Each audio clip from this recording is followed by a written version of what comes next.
Hello everybody, it's the Warhipster here, coming at you with the biggest, bestest, longest, most incredible sprue review that we've ever done around these parts before. Yes, we are back with another one of those videos where we look at the sprues. You guys really like these ones, this one's a long one. This is a long one because I've got all of this in front of me, so I'm just going to pick this up as a pile rather than do all of this one by one. Oh my. Cryptborn's Stormwing, the Blades of Belthanos, Tahlia Vedra, Lioness of the Parch, the Freeguild Cavalier Marshal, the Freeguild Fusiliers, Pontifex Zenestra, the Ironweld Great Cannon, the Freeguild Command Corps, the Fusil-Major on Ogor Warhulk, and of course, the Blacktalons. Yes, we've got all this to look at today. Let me just pop it down. Ugh. We're going to be looking at every single one of the sprues in here. So we have the two Dawnbringers boxes, of course, in the Blades of Belthanos and Cryptborn Stormwing. And in there we, of course, have Belthanos, first Thorn of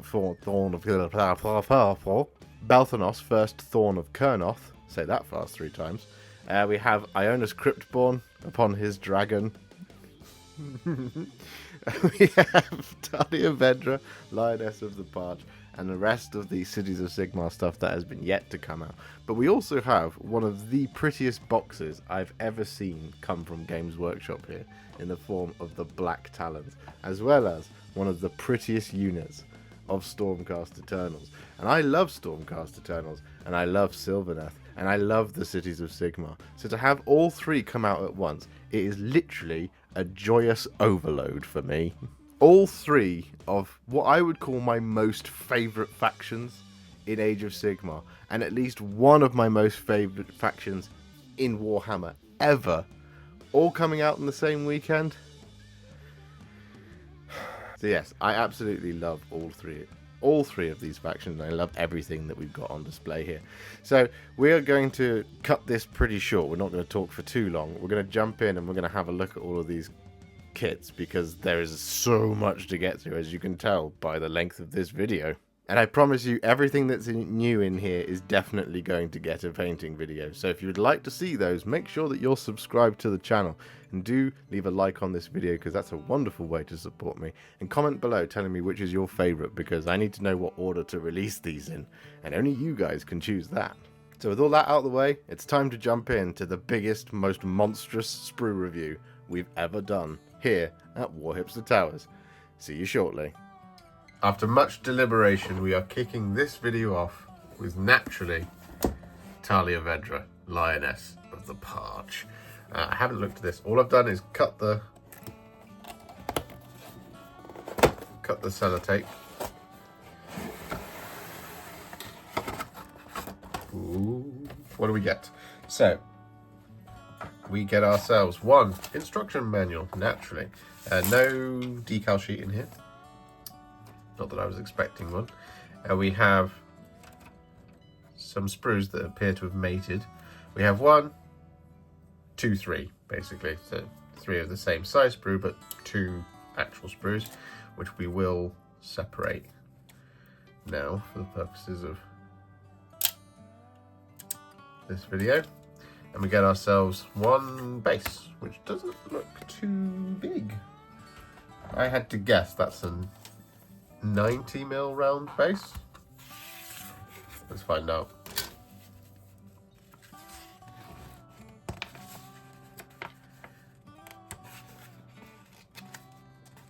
No key.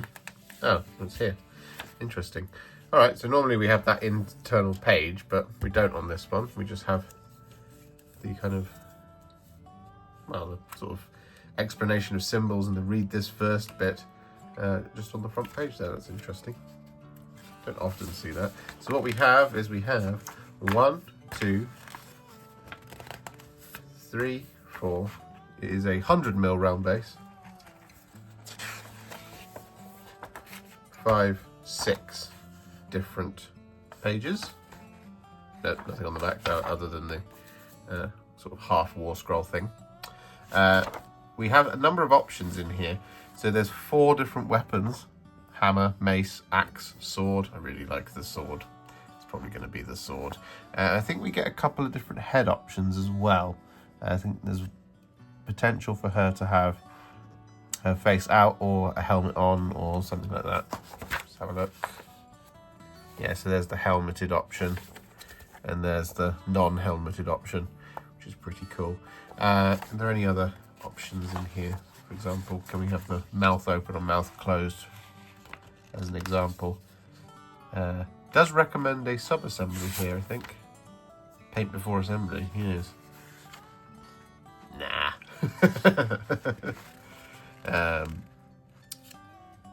Yeah, cool. Doesn't look to be much in the way of... Okay, we do have some optional, like, extra wildlife and whatnot that you can put on the base as well. But there's not really any kind of posing options for the kit. Okay, interesting. Doesn't look too complicated. Let's see what the highest number is. 42? There must be more than 42 components in here. 52, 59.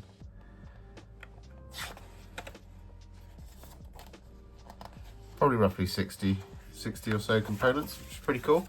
So let's have a look at those sprues. 100mm round base. So it's not massive, but it's reasonably big. Same size as my logo.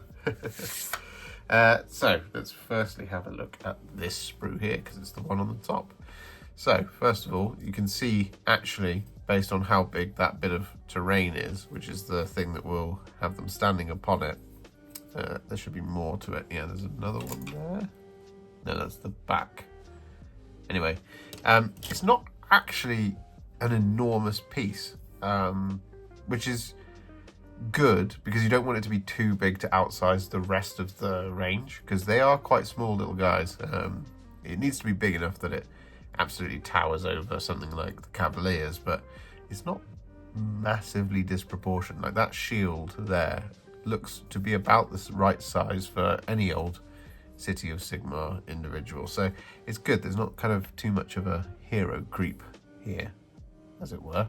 So looking at these components then, in terms of the size of that, we're pretty happy with that. That is a terrain piece basically, so that's where we're going to be standing, and it's reasonably well connected to the sprue. It's all on the outside of the detail, so it's reasonably easy to clip out. We do have a connection point right up the top here. That does look like it's going to be quite visible. So it's kind of, you can see how there's detail on the underside. So that's an upwards facing area. So we'll just want to make sure you're a bit careful around there. But for the rest of it, you can be a little bit more reckless. Although obviously don't be reckless with sharp things. That's bad advice. The tail here is in mostly one part, except for this bit here where it's going to start to curve up. That's not too bad. It doesn't mean that this top bit and actually the stinger of the tail, we're only just going to have to potentially take a mold line off it, which is really nice. It's not going to be in half. It's not going to be in a really obvious gap or place where you've kind of had to glue the model together. That's good. I like that a lot. It's very interesting. We have kind of the shield arm here, which is connected on bits of the armor, which is really good. Same for the leg, except for this connection point up here, right from kind of by the waist, which appears to be on fabric. So that'll be a little bit tricky in one area to make sure you're very careful smoothing down with your knife. This kind of furry bit, which I'm guessing is part of the mane of the head, is connected quite nicely. It does initially look like it's connected just there in and amongst the hair, but it's actually not. It is on the hair, but it's on a kind of the main body kind of bit of the hair, which is good. And same for down here, it's on the flat bit where it's going to connect into other parts of the model. So that's a really nice touch just there. we have connection points on the actual flags here. This one is fine, and this one is fine, and this one is also fine. But this one is on the actual flat of the banner. So that's one of those areas which, you know, you have to be really careful with when you're clipping it out and then smoothing it down, because again, you don't want to gouge it out too much. You will also want to watch out for slightly weird mold lines on this one. For example, there might be one that goes across the flat face of this part of the flag, and similarly on the other side, just because it's a kind of in a 2D plane of the sprue. The detail is that way on, so the sprue hits like this, which means you're bound to find mold line areas down the left and right hand side of it. So do just watch out for that.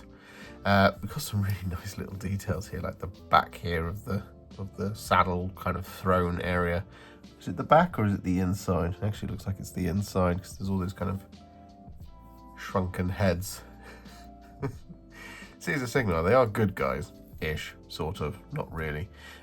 We do have the helmeted head here, which has got a connection point on the actual hair of Tahlia Vedra, so you want to watch out here, and that'll be quite tricky to actually smooth that down, but otherwise it is connected at the neck, which is good. But then we have the bare-headed option just here, and I can't see the face, so I don't think it's on this sprue. And those are one of those bits where you have to just be really careful when you're applying your glue. Only use a small amount, because if you put way too much in there, when you press the face in, all the glue will spurt out the sides and run into the eyes and gum up the details of the face, which you don't want if you're going to have an unhelmeted head option. Of course, you might just have the helmeted head option. There's the face, just there, you see. So if you look at the top of that bit just there, it's really close to the eye, so you want to make sure you get your glue round about here so that it doesn't spurt out and run into the eye and gum up the detail, because it will do that if you have too much glue, 100%, guaranteed. We have bits of wood here which are connected nicely on the flat parts of the wood, which is good, nice to see. And we have an interesting component here which looks like part of the back, which the wings will plug into just there, and that's again connected around the outside, which is really good to see. It's good sprue, that one. So let's move on to the next one. So here we have the next one, and this is where the tail attaches, so that's nice. That's going to be kind of quite low down in the profile of the miniature, so if there is a slight gapping going on, you should be okay. It should be reasonably easy to plug these two together as well. Just use a fair bit of glue along this seam and it'll go together, because it's nice and flat, you see, so it should fuse up perfectly. Should being the operative term there. We have the main body of the back here, again all connected around the outside, but you will want to watch out here because it can kind of blur the lines a little bit in terms of what's detail and what's not, because that plastic is really high quality, but it's also quite thin, and it can look kind of a bit like flash, you know, the stuff that gets left behind when you sometimes clip a little bit roughly. That's going to be one of those areas you just want to be really careful not to gouge or kind of cut away an edge or a kind of bit edge corner of a flower. So just there, for example, there is a little corner just of the feather. You just want to be really careful when you're clipping that. Probably clip it around about here and then smooth it down steadily. Same for here, don't clip off the feathers and don't clip off the feathers there, because that is one of those things that can happen. We have a lion's leg just here, which has a connection point on the smooth flesh, and it is a half and half leg, so you are possibly going to run into having a gap going up the side of the leg. Don't know where that plugs into yet. Maybe, or probably around here actually on number 11. And there's possibly a component 12 here that I'm not seeing where it goes together. But you will just want to watch out for those, because having the legs in halves like that, sometimes it doesn't look like it's actually going down a muscle, and in this case it doesn't look like it is part of a muscle, but we will find out when we build it. But for things like that you do want to watch out, and it's going to be the same over here for component 3 as well. Component 2, component 5, don't have any intact legs on this one. There's no full kind of assembled legs, you're going to have to put your legs together. But we haven't seen any kind of spare claws yet. Oh, there's one here, but I don't know where the other half of that piece is, so we'll find out. There's not like a floating toe on the sprue yet, so that's nice. I like it. We've got the other half of Talia's body just here. Now we do have the head, or rather the face, that does appear to come in 2 halves rather than in 1 whole, so it's not flat on. So you will want to watch out for having a long line going down the middle of the face. That's obviously something you definitely don't want, especially on such a centerpiece and such a front-facing detail. Again, just make sure you line the edge with glue properly, and if you need to have some grease stuff on standby, do make sure you have some. Interesting. We've got 1 more sprue to go. There's not actually tons of components here, which is really, really cool. Right, okay, so we have some pretty spindly chains just here. This is going to be one of those ones where you have to be really careful when you're clipping it. Just probably go from the bottom like this, rather than starting here or kind of around here or here. If you start on any of those central ones, you run the risk of putting too much stress on the component and it snapping. Same on this chain just here. We've actually got our weapons on here, all 4 of them, 1, 2, 3, 4, and another bit of the saddle, another piece of the terrain piece, the tactical rock upon which he stands, and there we have our floating foot, the only one. I knew there would be one. Where you just have to, you can only, it's not, the foot is not attached to the leg, you have to put the foot in. I don't know why, but it's something that they do in all of these monster kits. We have a sword over here. The sword is really nice, but the sword has a connection point on the cutting edge of the blade, which is a big boo. We don't like that. We have connection point on the hammer, on the flat of the hammer, which again, we don't like. But the axe is connected nicely. It's on the top of the axe blade, so that's nice and easy to smooth down. And it's on the wrist, just in there, so that's nice and easy. The mace is a little bit trickier because it's right on top of the mace, so that's in a nice frontward facing detail, so do just be really careful if that's the weapon you want to choose. The main body of the wings, again, they're not too big, which I like. It gives me a lot of kind of hope for contrast painting this quite easily, because it initially looks like a massive miniature, and I think it's really detailed and quite small, which is going to be surprising, but really nice. I like it. Should scale really nicely. And I know I've already said that, but it's worth repeating at this point. The wings here, you do want to be really careful and make sure to remember to cut this bit out here and this bit out here, because that's not meant to be there. It's just there to support the component on the sprue. Don't forget about it, because otherwise it'll be a nightmare to get rid of and smooth down once you've primed it. However, you will want to be really careful on the flat of those wings, because it is right in amongst both those details. You can see it's connected there along the spine of that wing, and it's connected there along the spine of that wing. So do just be really careful and go away from you, so away from the component out, so that you smooth it down rather than coming it in, because you might end up taking off some of the spine, and that might flatten out the detail too much, and you don't want that to happen. And again, you want to watch out for slightly weird mold lines along these wings, because the feathers are facing that way on a 2D plane of the sprue, so do watch out for that. Otherwise, I'm excited by this one. Again, I'm interested to see how big it really is, because it doesn't look too big to me, but then I have been deceived before. So we're going to jump in and we're going to start building it, and we're going to do that right now.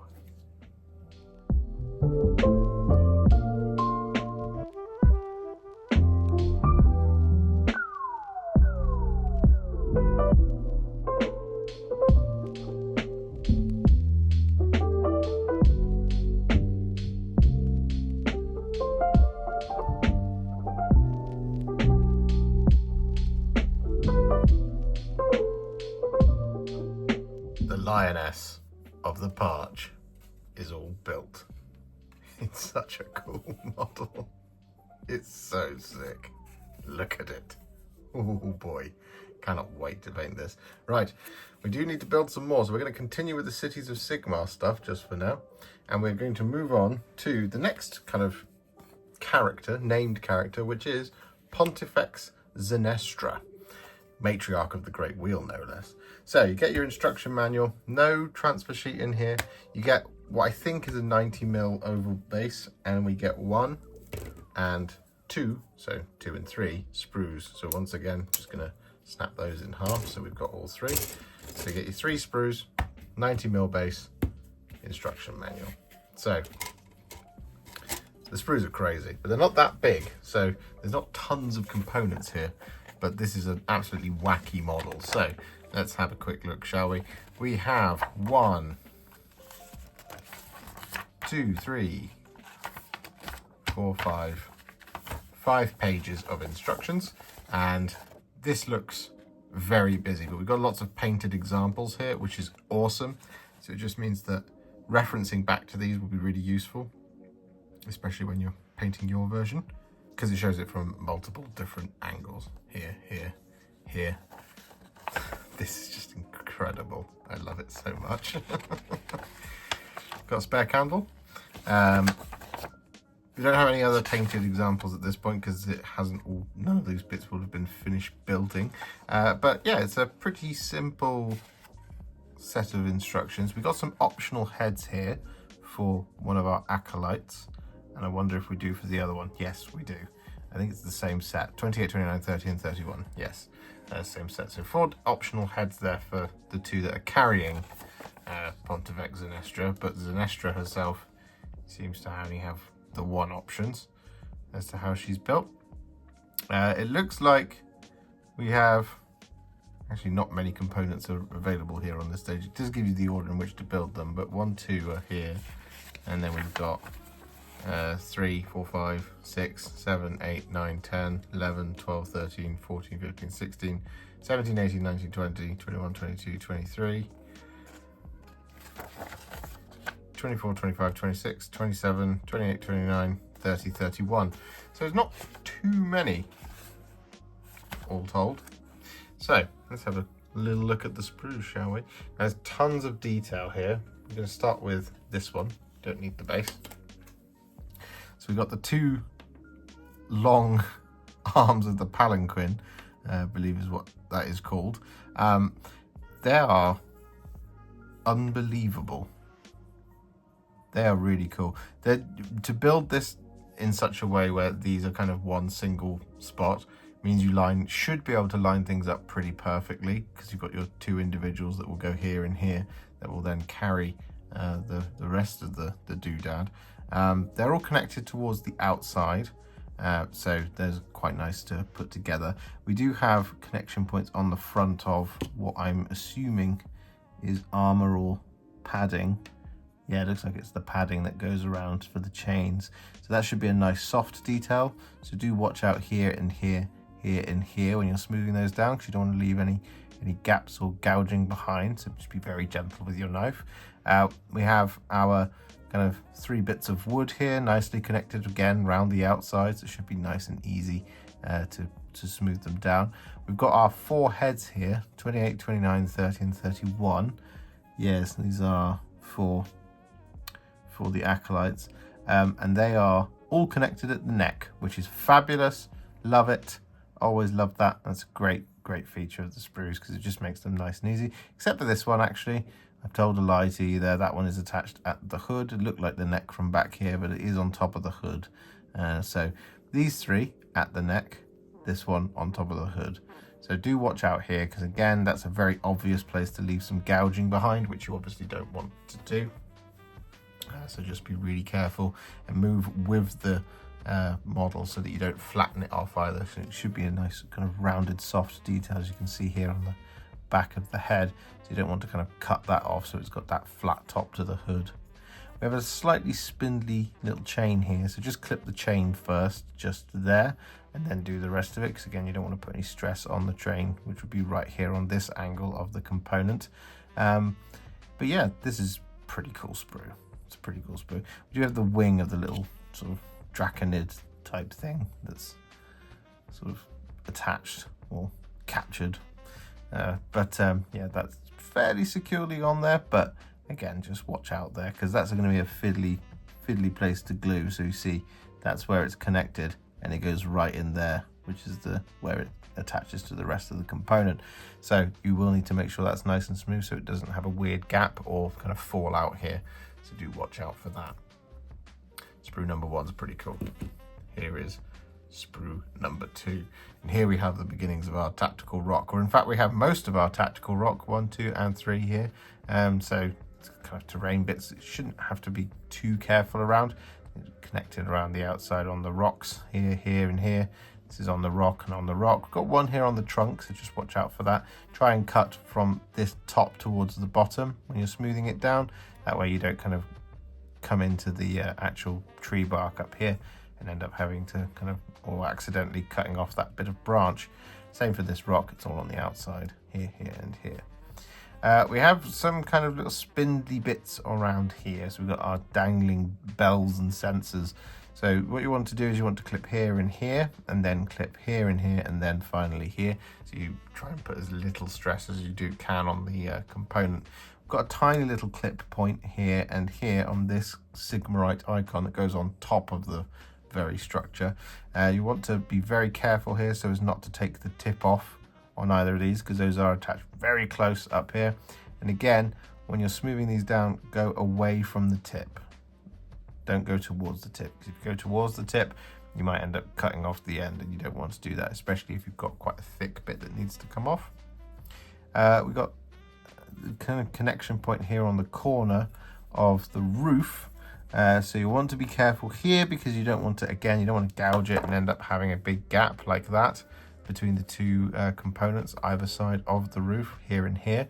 They will align along here, so that's where you want to be careful, just here and just here as well. So that way, like I said, you don't kind of have any gapping going on in like a sort of a weird way. It's just not what you want at all.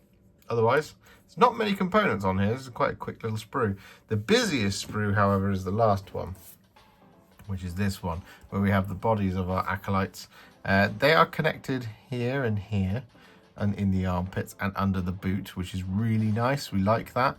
And again, we're connected here and here in the armpits and under the boot, which is really good. For this one, I'm not sure if this is walking or Pontifex. No, it can't be Pontifex Zenestra, because she's sat down. I'm guessing this is for one of our walkers. Must be. I'm not sure where. Is it the front? Is it the back? I can't tell. Anyway, again, connected at the armpits here and here, which is nice.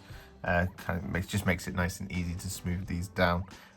This one, we do have the connection points on the front of the chest plate, so just here and here.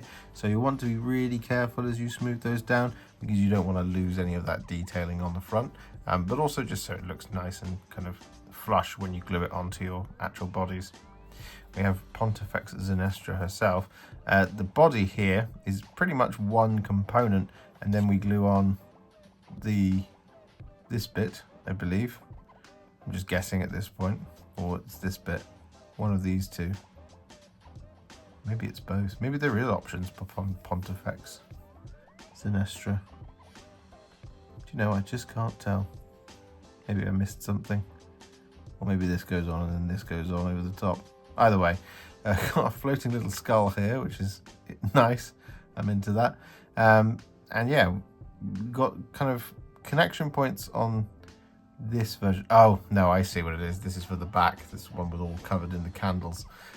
So we have connection points. This is also for the back as well, because of the skeletal feet. Now it's all beginning to make sense. So this one here is Pontifex Zenestra, and we've got the connection points on the actual robe here. So you want to be really careful there. Again, just to avoid that gouging, I'd probably use a mold line remover instead of a knife, but you know, preference is yours, of course. Tactical rock here, which should align with the other tactical rocks. And we have some pretty cool detailing. Just be mindful up here when you're clipping out this component of the elbow just there, because it is connected on the robe. That should align with another bit of robe, which I think is this one here. So it should glue on along here. So you don't want to kind of gouge it from the wrong angle. You don't want to gouge it full stop, but you don't want to cut and smooth from the wrong angle, which would be this kind of on this side, because then it won't align properly with the other bit. So you'll get a gap in the robe, and you don't want that. Of course you don't. Overall, though, it's a pretty cool sprue. Is this Zenestra's head? I think it is. And it is attached at the neck, which is nice. I like that a lot. Makes it nice and easy to assemble, because we don't have to worry about cutting anything out or smoothing down the top of the head too much. This might be a little mold line, but it'd be easy to just wick it away with a knife, back of the knife, or with a mold line remover. Overall, pretty cool.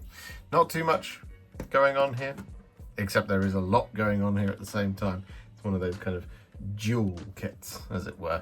It's both very busy and also not many components, which is very, very nice. So we should build it, and we're going to build it now.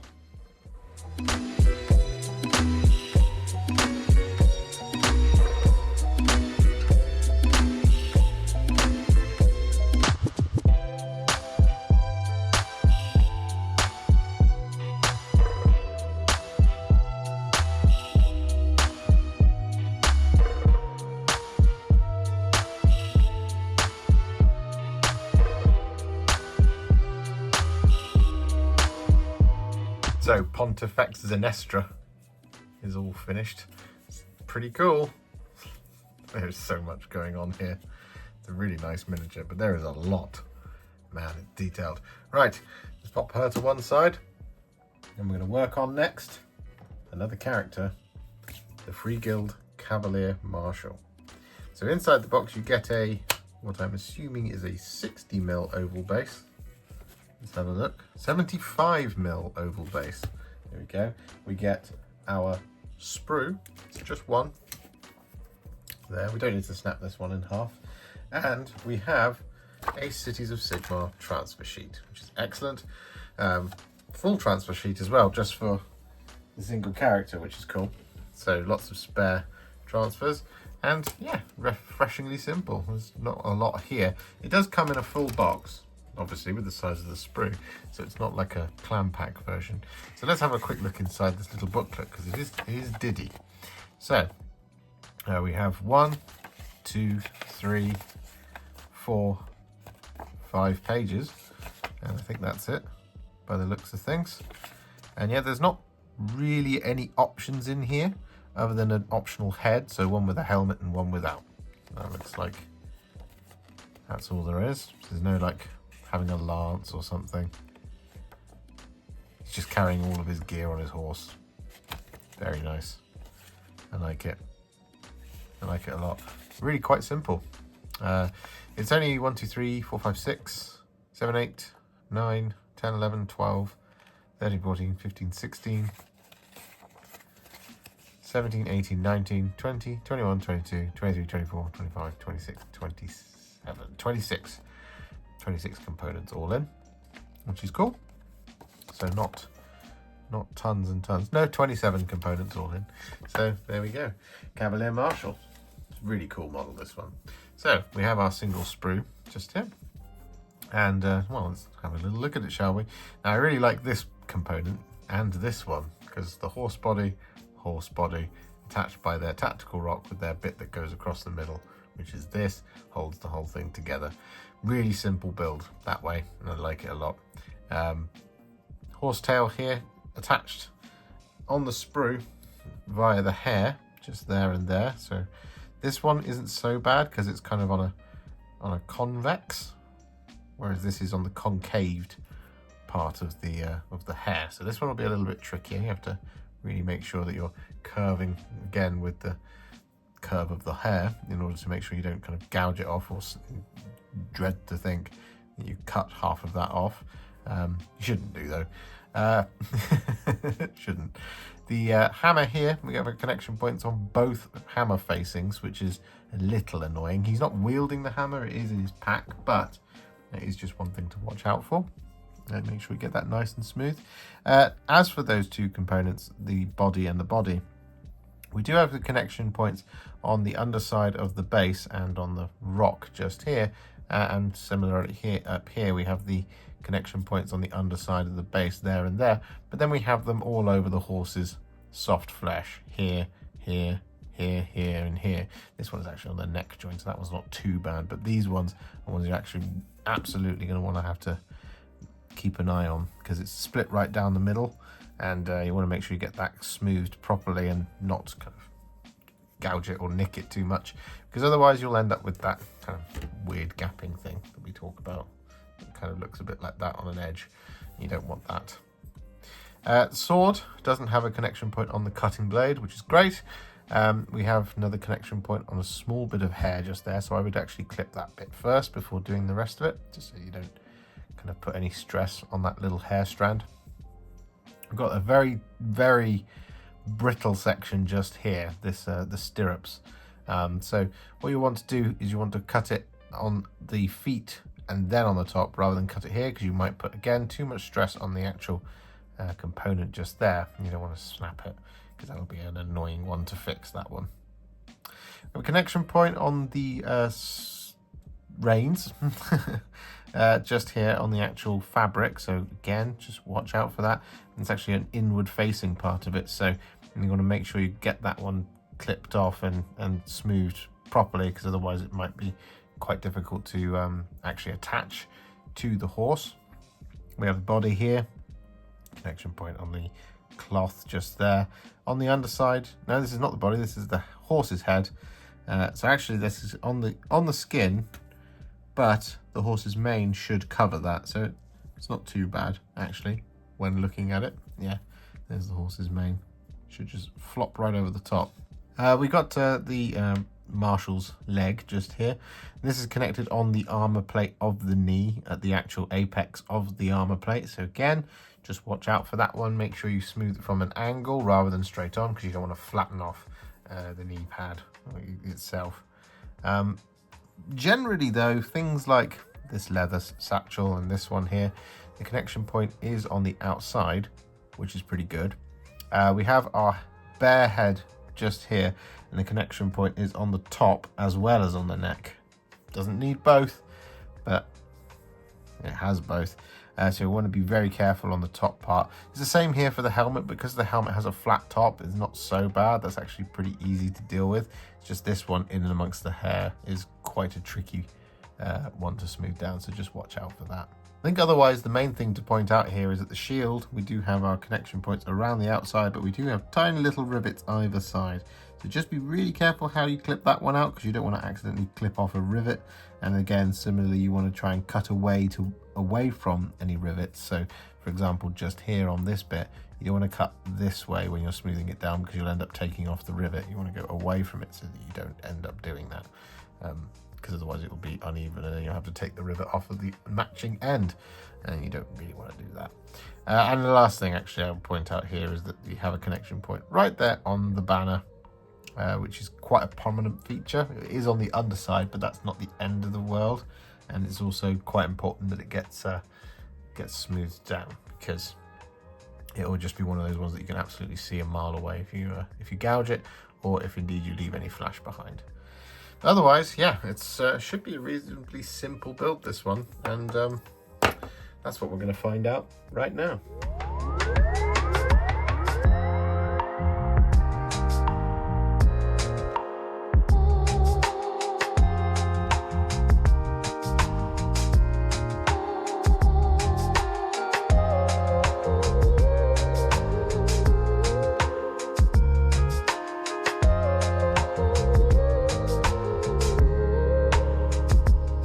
Our Cavalier Marshal is now all built. God, he's got a real presence about him. He's lovely. Love it. Right, pop that to one side, and we're going to move on to another character. So we're going to be doing next the Fusil-Major on Ogor Warhulk. It's cool. So what we get inside the box is we get a 50 or 60 mil round base. 50 mil round base. We get one sprue, and we get a Cities of Sigmar decal set. So that's cool. Again, another full thing for a character. You only really need just the one, or maybe two at a push, for that kind of diamond there on the shield. And I should just point out that that is absolutely a Fusiliers shield that this guy just uses. Oh man, it's cool. So we're going to pop that to one side, because we're going to have a quick look inside the instruction manual to see if we have any variants whatsoever. So once again, just have a quick look in here. 1 and 2, and there's our variants. 3 and 4 pages of instructions. So you can have the blue one or the green one, but I'm certain that you can kind of do whatever you like in terms of which way they're facing. I quite like the idea of doing this, because you don't have many right-handed shield men. It's quite often left-handed ones, you know, so that's a pretty cool idea. In fact, all of the Cities of Sigmar stuff, they've got their shields on their left arms, so we'll probably go with that one. Yeah, there's a couple of optional heads and directions in the way that they hold the fusil on the top of on the crow's nest, as it were. So you can have one facing in the same direction as your Ogor Warhulk.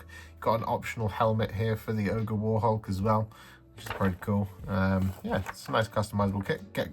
Probably get 4 or 5, well, 4 different variations within this. So you could have pointing that way and looking that way, pointing this way, and all that kind of thing. So number of these in your army isn't going to be a terrible idea, but you know, it is what it is.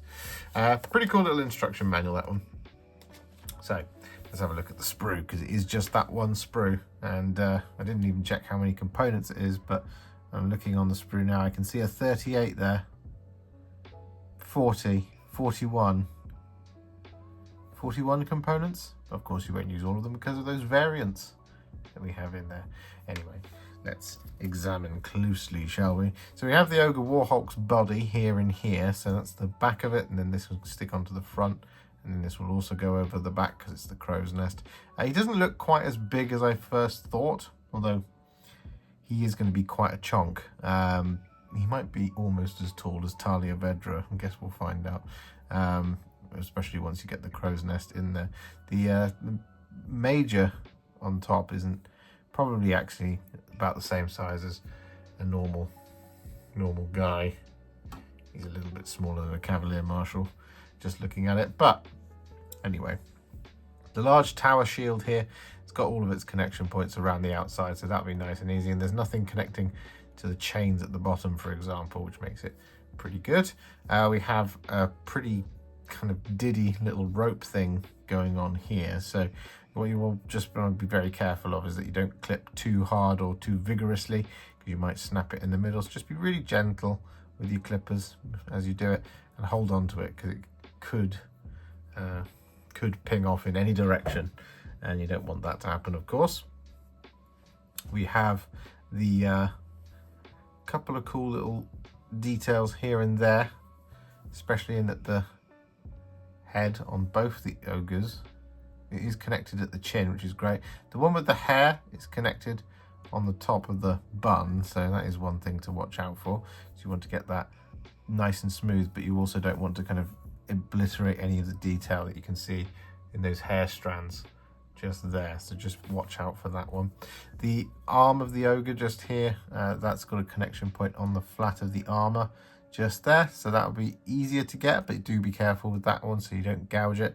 And of course we have a connection point on the fabric of his arm, so watch out for that, because that's often one of those areas that we like to point out as being slightly more difficult to kind of smooth down, but it is quite taut on the fabric there. It's not in amongst the folds, so that's good to see. It's the same thing on this elbow as well, so just watch out for that. And we have again a similar one here, but on this one we don't have a connection point on the elbow. Again, we have once more have a connection point on the flat of the armor, and it's right up against the edge there of the armor panel, so just watch out for that one, because again, you don't want to kind of cut a big dent out of it. You want that to be nice and smooth and flat, although it is an ogre, so it maybe doesn't matter so much. We've got the guns here. We've got the connection point on the actual kind of barrel, then we have it here on the magazine, and then we have one right in the middle, slap bang in the middle of the armor plate there. So that will be one that will be really obvious because it's right at the top of the miniature. So you want to go with the curvature of the armor plate so as not to kind of flatten it off, because you definitely don't want to do that. The Major himself has 2 head options. We have one here that is connected at the neck, and we have another one just here that is connected in the hair. So prefer this one ultimately, because it will be much easier to get out rather than this one because of the smoothing that we'll have to do in the hair. But this is on a nice smooth surface in the neck, which is really good. But they've both got cracking mustaches, so there's no bad choice here. The body of the Major just here is connected to the sprue in the fabric there and there, but then again in the armpit as well. So this one's not too bad, but here and here you will want to watch out for so as not to flatten them off. Again, just go with the curvature of the miniature of the component. Don't kind of cut too flatly, because you definitely don't want to do that. We've got some tiny little details over here, here and here, so you will want to watch out for those, just because they're the ones that can easily go missing and be a little bit fiddly to try and smooth down if there are any thick mold lines on them. Doesn't look like there are, which is very good, so that's pretty cool. And yeah, otherwise mostly all of the wood and things, that's connected along the outside of these details, like that one, this one here, this one here, this one here as well. This one is on a hinge though, so we will want to watch out for that, because that's again a nice rounded area. And we've got a couple of things where you just want to be careful, so like that one over there, in terms of not pinging it and snapping and putting too much stress on the components. We've already talked about the little bit of rope just down here. Otherwise, yeah, it's a nice sprue. It is good. There's not too much going on here, so lots of kind of really cool details. It should be pretty quick to put together as well, with the body being separated as it is.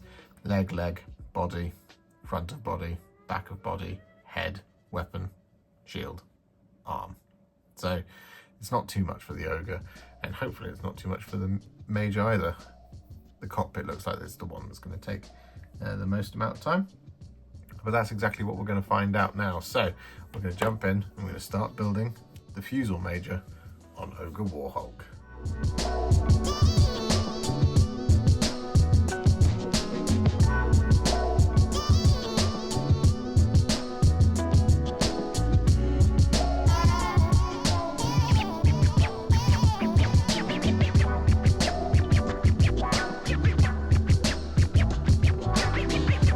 Our Fusil-Major on Ogor Warhulk is built. There he is. If we compare him in size to a Cavalier Marshal, well, there we go. And let's see if he is the same height as Tahlia Vedra. Almost. The flags just take it. But he's pretty hefty. It's pretty big, which is cool. I like it. So what we're going to do now is move on, and we're going to just continue doing our single miniature kits, although this one actually optionally is 3 miniatures. And I'll explain why, because we're going to be building the Ironweld Great Cannon. So the reason I say optionally 3 miniatures is I think, having learned my lesson sometimes from things like the Astra Militarum, big cannons, whatever they're called, field ordnance batteries, that's the one. It's probably easy just to leave the crew off and mount them on separate sort of 25mm bases, which I thankfully have many of lying around. But if you don't have any spare bases, you can get like a bit of cork or a paint lid or something and just blue tack them on and do it that way. Yeah, it's pretty, whatever works for you. But you don't get those in the box, I should just absolutely clarify, because obviously the intention is that it's all one miniature. But what we do get inside the box is we get this instruction manual. We get this, I want to say 90mm round base. We don't have the answer there. Maybe in the back.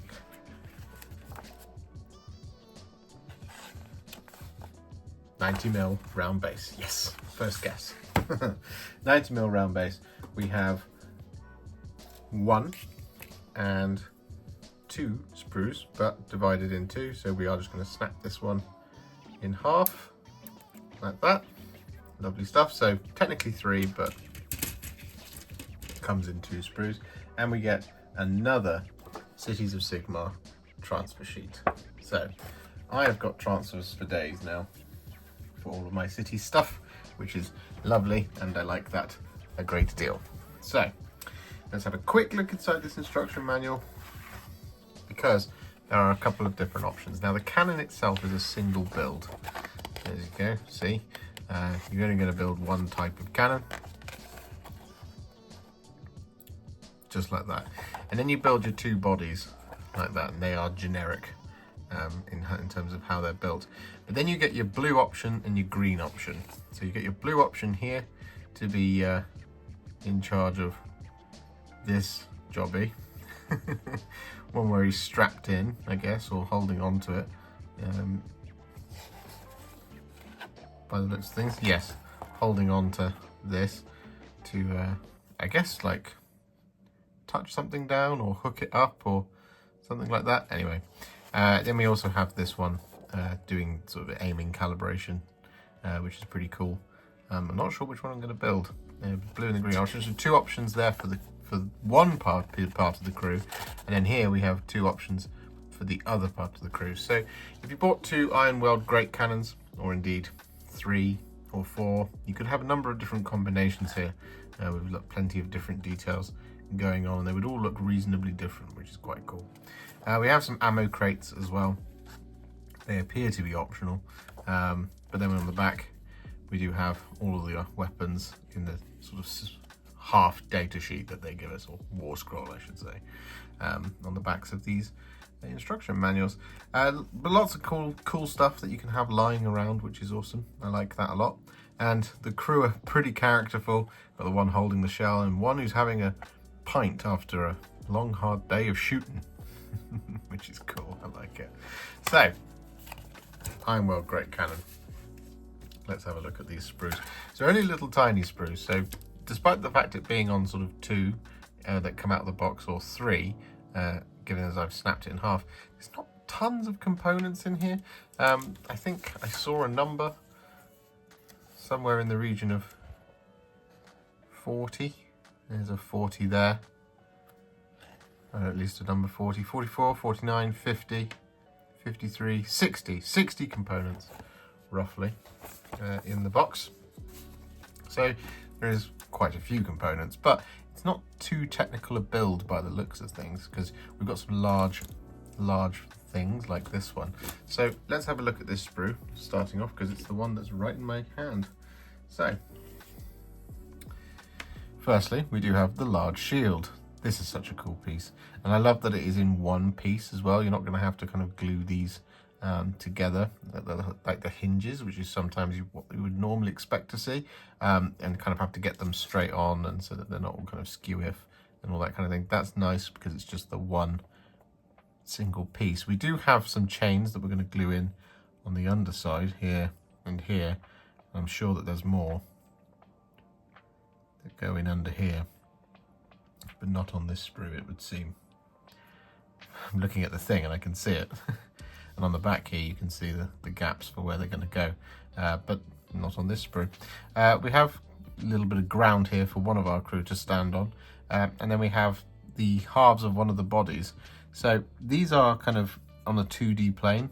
They're not kind of with the sort of foot facing towards us, which is kind of what you normally see from infantry kits, which means what you'll see just along here is that there will be a mold line, and I can see it right there, that comes all the way up that half of the body, and it will be the same on this one as well. Yep, see that mold line just there. Now it's not a particularly thick one, so that's good, and I don't know why I'm scraping it on the sprue. I always seem to do that in these videos, but that is something to watch out for with these, because you would normally expect to see it up the side of the boot, but instead it's going up the front and up the back, and that can be frustrating, especially on a sprue like this, although the crew aren't really the main part of it. The cannon is. But we have our tray here, which is nicely connected. Again, I should say about these bodies, they are connected within the soft fabric or the leather that they're wearing, so that is something to watch out for. Just be careful when you're scraping those off. We have an arm here. It's the same deal, connection point on the glove and on the actual shirt there as well. We have our anchor points for our cannon, I'm assuming is what these are. So they've got bits of ground on them, which is quite cool. Just large chains hammered into the floor, probably for the recoil. They just think of everything, don't they? And one thing I should point actually here on the cannon is there's this little kind of sprue supporter, which you don't need on there. So that is one thing to make sure you definitely clip off, because once you put the cannon barrel through it, it'll be really awkward if it's still there. We have one of our shells just here. We have mold lines on them, and it's always present when you have these kind of bodies and these halves. If you can see them on the bodies, and they're definitely there everywhere else, so do just watch out for that. Connection point on this one is not inside the armpit, it's right on the top of the front of that tunic, so watch out for that, because that's where you can get those kind of extra bits of sprue or plastic that you don't want from the cut that you might miss, and when you're trying to glue it together they just won't go, so it'll have that little gap that's going on. So you just want to watch out here and don't like kind of cut too vociferously or vigorously. We have a head here that's connected at the neck, and we have another head here that is also connected at the neck. One thing to watch out for as well on this wheel is that again we have some little rivets here along the side of the wheel. I guess that's for grip in those rocky terrain, but it is important that you just be very careful when you're smoothing it down with a knife, because you might cut off one of these wheel spokes and you don't want to, well, these wheel rivets, and you don't want to do that. So just be really careful as you do that. It's a pretty cool sprue though. I like it. I love this piece. I think that's absolutely stunning. Anyway, next piece, we come over here. Now we have the two halves of our actual cannon, and that is something I didn't want to have to say, but we have two halves of the cannon, and there will be a line that will go all the way up the middle, and well, time will tell if it goes together nice and kind of flush, but it probably will, I would guess. You just want to make sure you have plenty of glue along here to make sure you shore up that seam line along the barrel. Of course, from a front on you won't notice it, but from a top down you will, if it doesn't kind of go together perfectly. The components aren't so big that it should have like any warping issues or be too difficult and like have to press at either end really hard for quite a while, but do just watch out for it and do make sure you have a decent amount of glue there. The body is exactly the same here and here, and we have the hand holding the helmet, which is awesome. I like that. There's got a connection point there, right next to another rivet, so watch out just there. We have a spindly little touch flame, or whatever they're called. I guess I can't remember. We have oh, this is a nice. So it's just a bit of same thing, but you can pop it on the ground. Didn't see that in the instruction manual, but I like it. I like it a lot. We have another head here and another head here, and they're both connected at the neck, which is excellent. Should point out that the cannons are nicely attached to the sprue. There's not too many cut connection points on like the rounded barrel, which is cool, and mostly on the underside of the wood on both sides. We've got a couple of them on the top, or in this case just one, but two over here, but that's okay. That's really nice to see. It's not going to be too taxing to smooth down the top because it's mostly on the flat of the wood on the bottom. I love this piece here.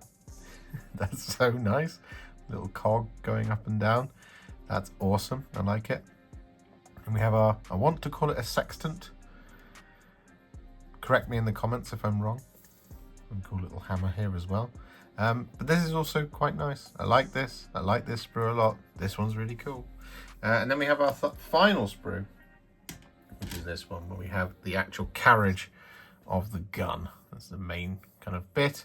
On the underside, I don't know if we're going to be gluing stuff into here or onto here, but I would assume that this is the top of the gun carriage and that maybe this will be hollow because you'll never see it, because it should be glued down, but we'll find out. I haven't seen any pieces that look similar to that would cover any of those up, so one would guess that that's how that's going to work. We have the other part of our shield here, so the underside of that chain. So 3 components for the main shield, but that's still pretty good because we don't have any large 3 components. It's just the chains on the underside. We have more shells just here. Awesome looking kind of, well, I think of them as handcuffs, but they're a bit big for that. Big kind of chain clasp here, which looks excellent. I love those chunky rivets. This is a cannon that absolutely means business, and I'm here for it. It's a nice, decent size on a 90mm round base. And these components are nice, decent sizes without being too big, and it doesn't seem too complicated.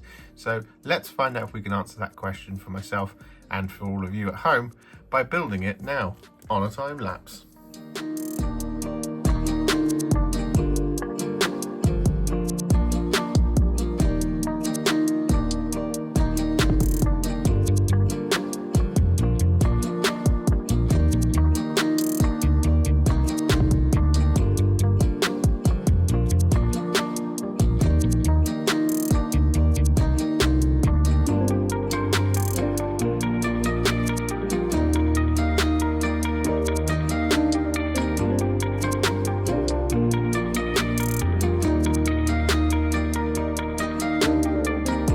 Our great cannon is all built, And I've got them, as mentioned, mounted on 25mm bases. I can spray and paint them separately in the same video, of course, naturally.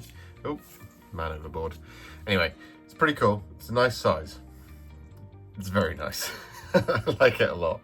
Right, we're going to pop it out of the way because we're going to move on to our next Cities of Sigmar unit, of course, which is going to be the Freeguild Command Corps. Here they are. So, this is a very exciting unit. It's very cool. There's 1, 2, 3, 4, 5, 6 people inside, which is nice. And inside the box, we get 5, what I'm assuming are 32s or 28mm. We get 1 40mm base. We get, actually, do you know what? I guess that those are 28mm or 25s because that should be a 32mm.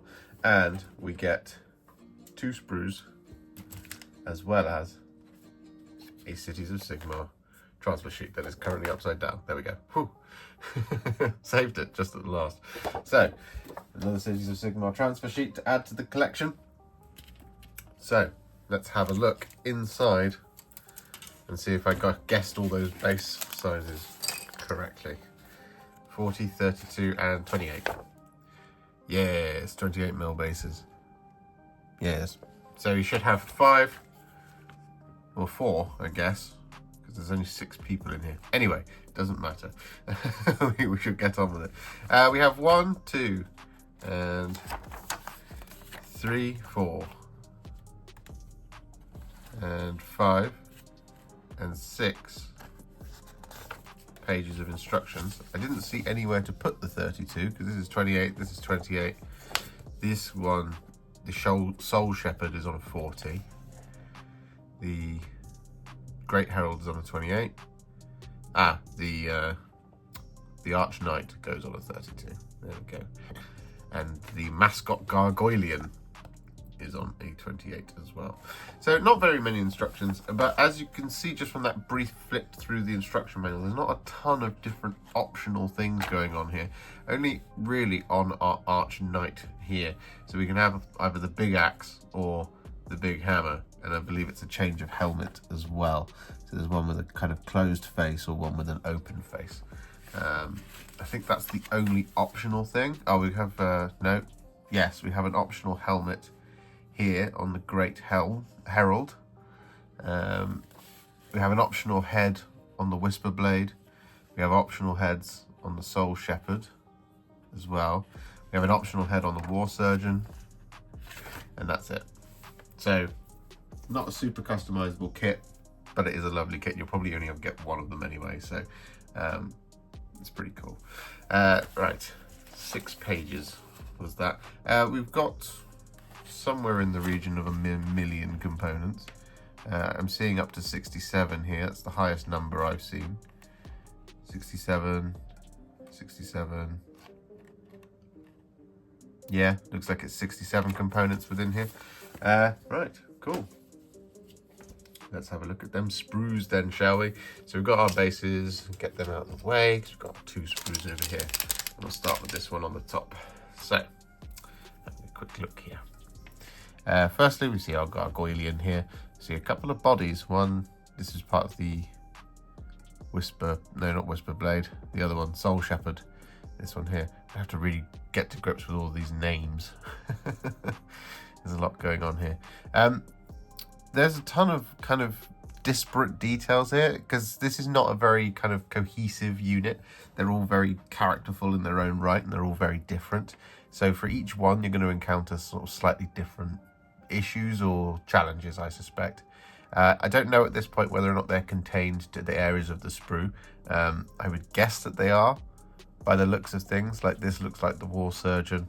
This looks like the Whisper Blade. And this one looks like the Soul Shepherd. It does seem to all kind of be contained. Like there's the Gargoylian. I think there's only 3 components for him. So it's not, you know, it's not a kind of truly obtrusive sprue without checking out the other one yet. That flag is nowhere near as big as the ones in the steel helms. That's interesting. Oh, well, it's in 2 parts. There we go. I'm an idiot. But things to watch out for on the sprue are definitely going to be areas that are quite small, so quite dainty. So for example, here we've got this kind of sort of, I guess, pipe type thing. That's quite a thick, chunky connection point there on the sprue, just here, for quite a small detail. So that's going to take quite a bit of care. You just want to be really slow and very, very gentle when you're trying to kind of smooth that one down and get rid of any potential left behind plastic. Same thing going on here on the head. It's just one of those things where you have to be quite careful. Oh, not head, it's a hand. You just want to just kind of take your time there. We've also got what looks like a bit of a thumb or something just there. And that'd be easy, one of those easy components to accidentally clip off. You can see it just there. Like that. So do watch out for that little bit just there, because you don't want to obviously clip that off with reckless abandon. We got some of the heads are on here. We got for each of the what I think are the individuals that are on this sprue. We've got 1, 2, 3, 4. That's a skull. 5 and 6, 7 and 8. I think. I'm not going to recount. But we've got a pile of heads here, but they are all connected at the neck, which is great. It's nice and easy to hide when you're kind of smoothing down any of the remaining plastic or flash or mold lines. So I like that a lot. That's really good. Some of these robes and things, if we have a look at them from the other side, it's always not quite helpful actually. So we do have the connection points on the soft kind of robes. So around here, for example, there's this one at the hem. That's generally the type of thing that we like to see. But then when you have it here on the corner, right next to the edge of the, you see how it kind of, that's one half of the robe. The other half, let's assume, is, let's say this one, or this one. In fact, it's probably this one. You're going to have that kind of, that seam point that goes all the way down here. So you will want to make sure that you have a decent amount of glue of that just to seal it up, or some green stuff on standby if you need it. We also just want to, same thing here on the sleeve, because that looks like that's going to be a separate detail again. Yeah, this one probably, just there. So there's no connection point on this component, on the part where I assume it will join with the robe. So that's good, because it means that the connection should be pretty decent. But then on this one, we do have that connection point right there, right against the seam. So do just watch out for that, because this one you won't want to kind of do too much kind of pressure when you're trying to smooth that one down. Just bear that one in mind a little bit. The Whisper Blade's the same deal. The front of the cape and the back of the cape, just there. They've got their kind of connection points along the sides, and then we've got them right up against the hem. So rather the edge of that component. So just watch out for that, because you don't want to, like I said, you don't want to kind of gouge that one out and get that weird disconnect between the 2 points. So overall, the robes are all slightly annoyingly placed on the sprue, but you can't really help it because it's not all along the underside. Unfortunately. We do have another body here for the, I'm assuming for the War Surgeon. I think I've already said that, which is connected at the boots, and then we have it up here right on the shoulders and on a pouch. So this one is one of those ones which is kind of a little bit more need to watch out just there, just because it's right on the top of a smooth detail that is outward facing. I don't know if these will get covered up by elbow joints or something like that, or not elbows, like shoulder pads, like that one, for example. So we won't know for sure. It doesn't look like they will. It looks like the arm will come in here and come round by the looks of things. In fact, that looks like that's the bit that goes in there. So you will just want to be careful around these shoulders, and it's on both of them. So at least if you gouge it too much on one of them, you can just gouge it the same amount on the other to try and get some evens over the top of them. But do just watch out around on this body.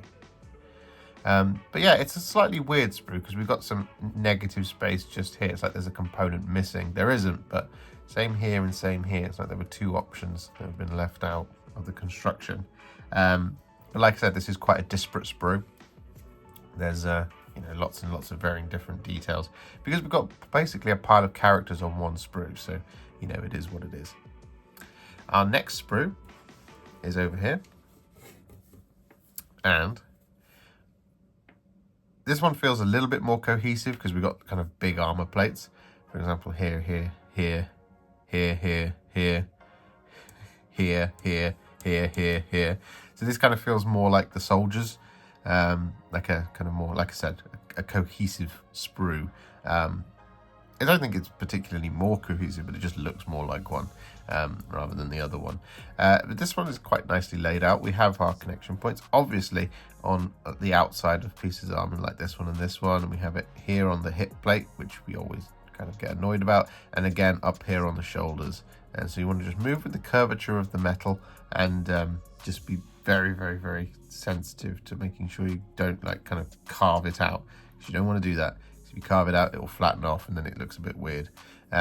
This one we connected right in here at the belt, which is going to be a slight challenge because you don't want to clip off the edge of the chest plate under here and under here. But then we have it right on the top there, and that will be nice and obvious, but it is quite easy to get to just smooth that down, so don't worry about that too much. Our legs here connected on the 2D plane, so you might want to watch out for some mold lines that run along the sides of it, but it's nice that it's not going to run down the front of the shin guard and over the top of the leg over here, which is pretty cool. It's the same deal over here. You want to watch just around the sides, but we do have another connection point there on the flat hip plate just there. There aren't tiny details on this sprue unlike the other one. This one feels quite hefty. It feels like there's the weight. The weight here is in this sprue. The banner, it's got lots of connection points here on the soft parts of the flag. There, and there. So watch out for that because you want to obviously have that nice and smooth. You don't want to have a big cut mark in it. Same here and here and here. We want to make sure that when we're cutting this one down as well, you want to get that nice and flat, but you don't want to gouge too much of it out. You don't want to scrape too much of it out with your blade. Because it's going to connect in there to the flag. And so you can see how you've got this kind of lip just there, and there's the lip just there. You don't want to have a gap there from where it has been cut out from over here. And same again, you don't want to have a gap just there. So you want to be careful on this side. But this one's got its flash like on the flat of the banner. You see that? So you've got the actual border of the diamond. So that's one of those ones where don't go too deep because you'll end up taking off some of the detail. So that one's quite a tricky placement actually. That's unfortunate. We have another head. We have the knight here. He's got connection points all over the place in awkward places. Where's the other one? We've got the closed face helm. Yeah, there it is. And again, connection point just there and there, and slightly tricky to get to places, so watch out on this one. It might be that it's easier to use the closed head one because that is quite a difficult clip point right in there. That's how much you got a knife's width to get your clippers in, so you probably have to clip it around about here, or indeed clip it up here at the top and then twist this one out. But we'll find that when we get to building it, of course. Interesting. It's an interesting sprue, this one. I like it. Got a grave here. Looks like it's Jerry's graves. Poor Jerry. He never saw it coming. But you probably saw this one coming, because what we're going to do now is we're going to build up the command corps. We'll probably just build one or two of the individuals on the actual time lapse rather than do the whole thing. But we will average out the amount of time it takes to build the whole thing. So we'll come back in just a minute. Depends on how much time it takes to build one or two of them.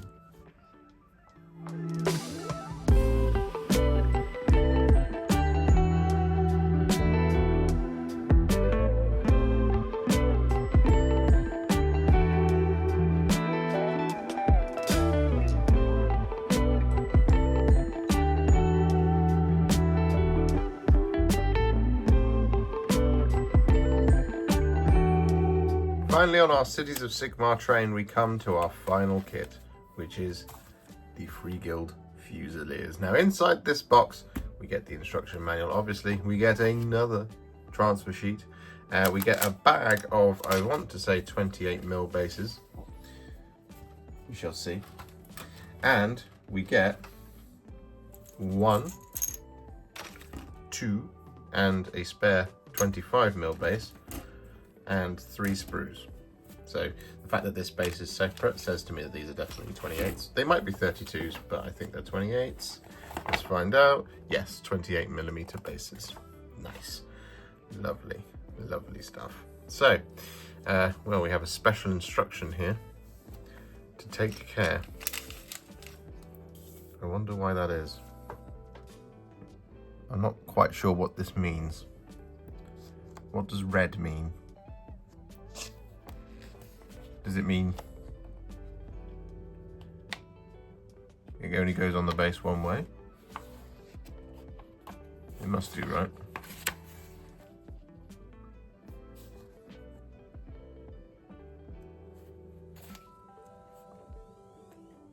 Can't see any reason why that would be there like that.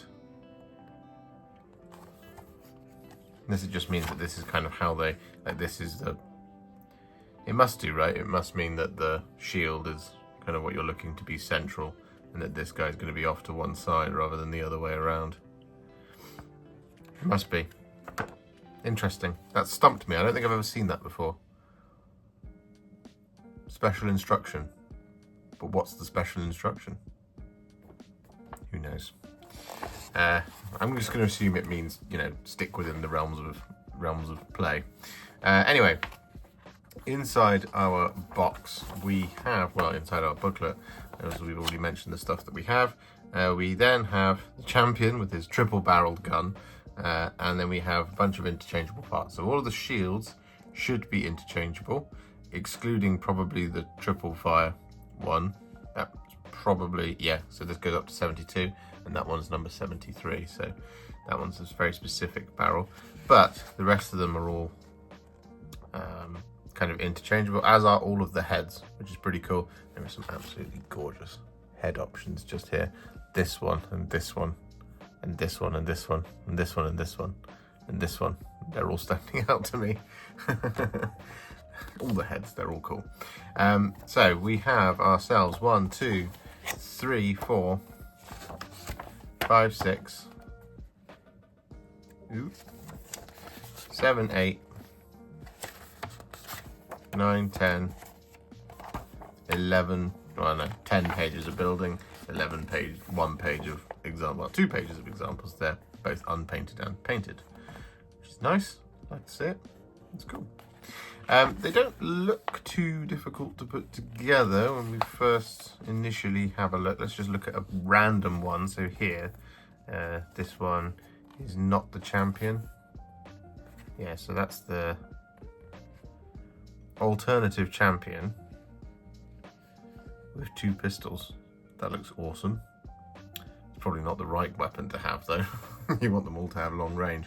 But that's awesome. And then there's your optional build to make it not a champion if you're going to reinforce the unit, for example. So up to here. So this is where we're going to start proper with a non-complicated one. So there's 1, 2, 3, 4, 5, 6, 7, 8, 9, 10, 11, 12 components by the looks of things. No, sorry. 1, 2, 3, 4, 5, 6, 7, 8. 8 components. Phew, 12 seemed a little bit much. Per model, we have a bunch of optional heads, a bunch of interchangeable shields. I believe we also have an optional standard bearer, which is nice. Like to see it. And then we have our little ammo runt type thing. Can't remember what he's called. Squire of some description. But that's really cool. It's a nice little, shouldn't be, because they look really complex, but they ultimately don't look like they are that complex. So let's have a quick look at them sprues, shall we? So here's the first of the sprues, and this is where we find 1, 2, 3, 4, 5, 6, 7, 8, 9, 10, 11. So this is all of our shields, all of our heads, and some of our guns. 1, 2, 3, 4, 5, 6, 7, 8, 9, 10. So our triple fire one must be somewhere else. That's a really cool way to lay out the sprue. You know, I like it when they do this. We've mentioned this before, but having all of these details in one place means you always know which sprue to go to, which is cool because you're not kind of hunting around for the right one for ages. And it just means that it looks dope when you pull it out of the box. Now, one thing I will point out about this sprue is it's got all of my favourite things going on here. So all of these heads, all 1, 2, 3, 4, 5, 6, 7, 8, 9, 10, 11, 12, 13, 14, 15, 16, 17, 18, 19, 20, 21. Don't know if I've counted that, 22 potentially, 21 or 22 heads. They are all attached at the neck, which means we don't have to worry about scraping down any hairlines or carefully clipping away near the spikes on the top or the rivets. That is wonderful, and I love it. Thank you so much. The gun barrels themselves, we also don't have connection points on the ramrods or bayonets, whatever those are meant to be. Probably ramrods, probably. But we don't have connection points on those, which is great. We have a connection point on the barrel on the end, which makes it nice and easy to smooth down. And then generally on the other thing, we've got it on a flat surface. So just under here, just under there, or on the end of the gun itself where the pole will go in, I would suspect. Same here on the underside, underside and underside. The shields all appear to be connected pretty much exactly the same way to the sprue. So we got the feet here and here, then 2 in the middle, and then 2 on the edge. So this is where we do have a little bit of fiddliness because of the rivets. So you will want to watch out on the shield. So as again, not to scrape off any rivets with a knife or a mold line remover. Just be careful there. This is a really nice sprue. I love these types of sprues. They are my favourite. So moving on to our next sprue. What we have is we have all of our kickstands for the shields just here. I think 1, 2, 3, 4, 5, 6, 7, 8, 9, 10. Yeah, that should be almost all of them. I still haven't spotted that triple barrel gun anywhere, but I'm sure we will find it. We have our banner here, which is really cool. It's all smooth, that one actually, so there's no kind of sculpted detail on any of these large bits of flag. So that's going to be one of those kind of freehand jobbies. Just to point that one out. We have the box of ammunition just here for our squire. That's his body just there. This is a cool piece on the banner with the kind of with the holster for things, the holder for things. We have a lighting stick just here, which is cool, little touch stick. We have only 1, 2, 3, 4, 5, 6 torso parts here by the looks of things, and they appear to be connected to the sprue, firstly on the underside of a boot if they have a boot, so here, here, here, and here, and we also appear to be connected on kind of like the elbows and things if there is an arm sculpted in. So these are just, it's always the case with such things, is you do just have to be careful with infantrymen based on, you know, when they've got connection points on, when there's a lot of cloth present. When it's with armor, it's a little bit easier, but with a lot of cloth, it's a little bit more tricky, especially if the cloth comes in halves, which it does appear to do in some instances. So do watch out for that, because you don't want to get any kind of seams or any kind of gaps as you build them. But I'm just going to guess that 35 and 36 and 37 go together in some way, shape or form.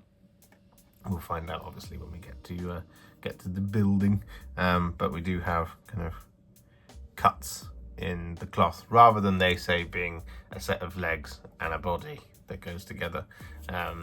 You're going to have, it's almost like a character style of building, a kind of cloth armored body, as it were.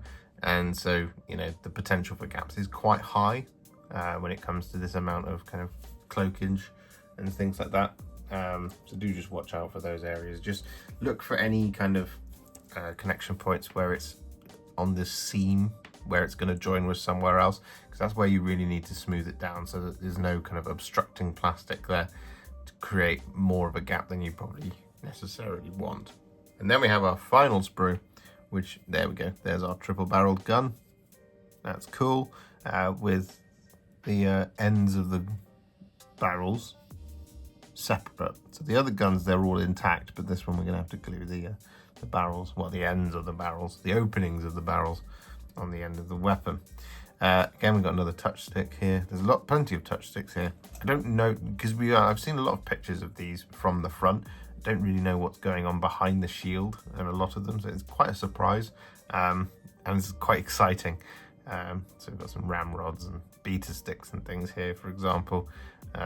Which is just this is a crazy amount of detail on these. They are really, really gorgeous. The bodies, again, same feedback here. Connections on the underside of the boots, but then we do have it on the cloth of the Fusilier here and here. That's on an armor plate, actually. Here is on the joint of an arm. Underside of the boot, this is great, but this is on the kind of flat part of an armor piece, flat part of an armor piece, flat part of an armor piece. In fact, this sprue is much better for it. It's not all kind of on the cloth, as it were. There's, like I said, with the armor pieces, it is a little bit easier to do those, but you do just have to always bear in mind to go with the curvature of the piece, so as not to kind of flatten off any of those shoulders, because the shoulders really do stand out on these. On the Cities of Sigmar kits, they're nice and rounded, so if you kind of just too haphazardly cut straight when you're trying to get rid of any flash or any extra mold lines, you will just flatten it off, and it is very noticeable. So do just watch out for that. Just be very gentle with your knife or mold line remover. It's a nice kit though. There is so much detail and character here that I love these, and they pair really well with the steel helms based on all the helmets. The Wildercore hunters have had it. These have had the same helmets. It's just a real unified crusading force of men, and I really, really like the Cities of Sigmar, as you know. I also really like the upcoming Sylvaneth and Stormcast. This is not a great week for me. Well, it's a brilliant week for me, but is it going to be a great day for the Fusiliers? Well, let's find out by building them now. Let's see how long it takes.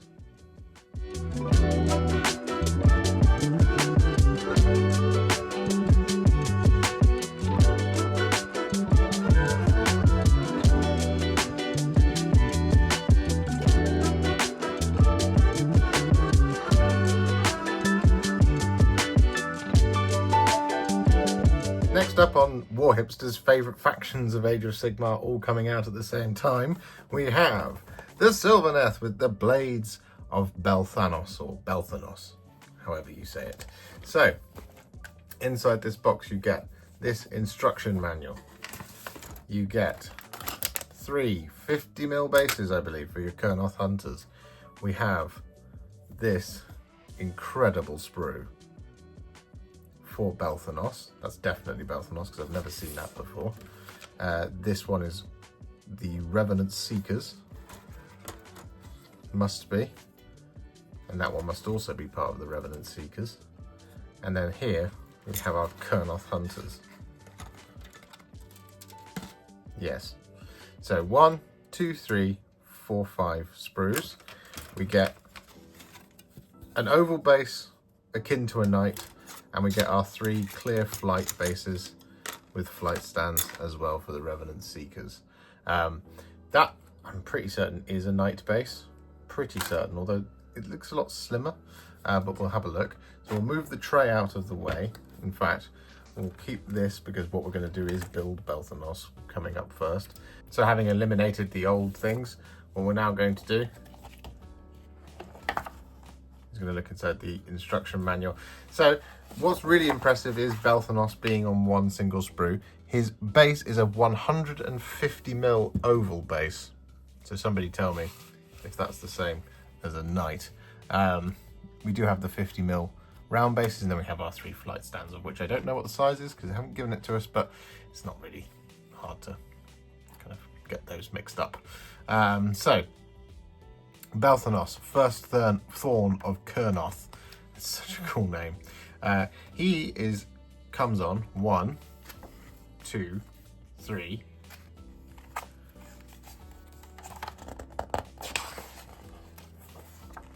4, 5 pages. So there's not actually tons and tons of steps to him. He is on just the one sprue as well, with some absolutely enormous but gorgeous pieces to look at.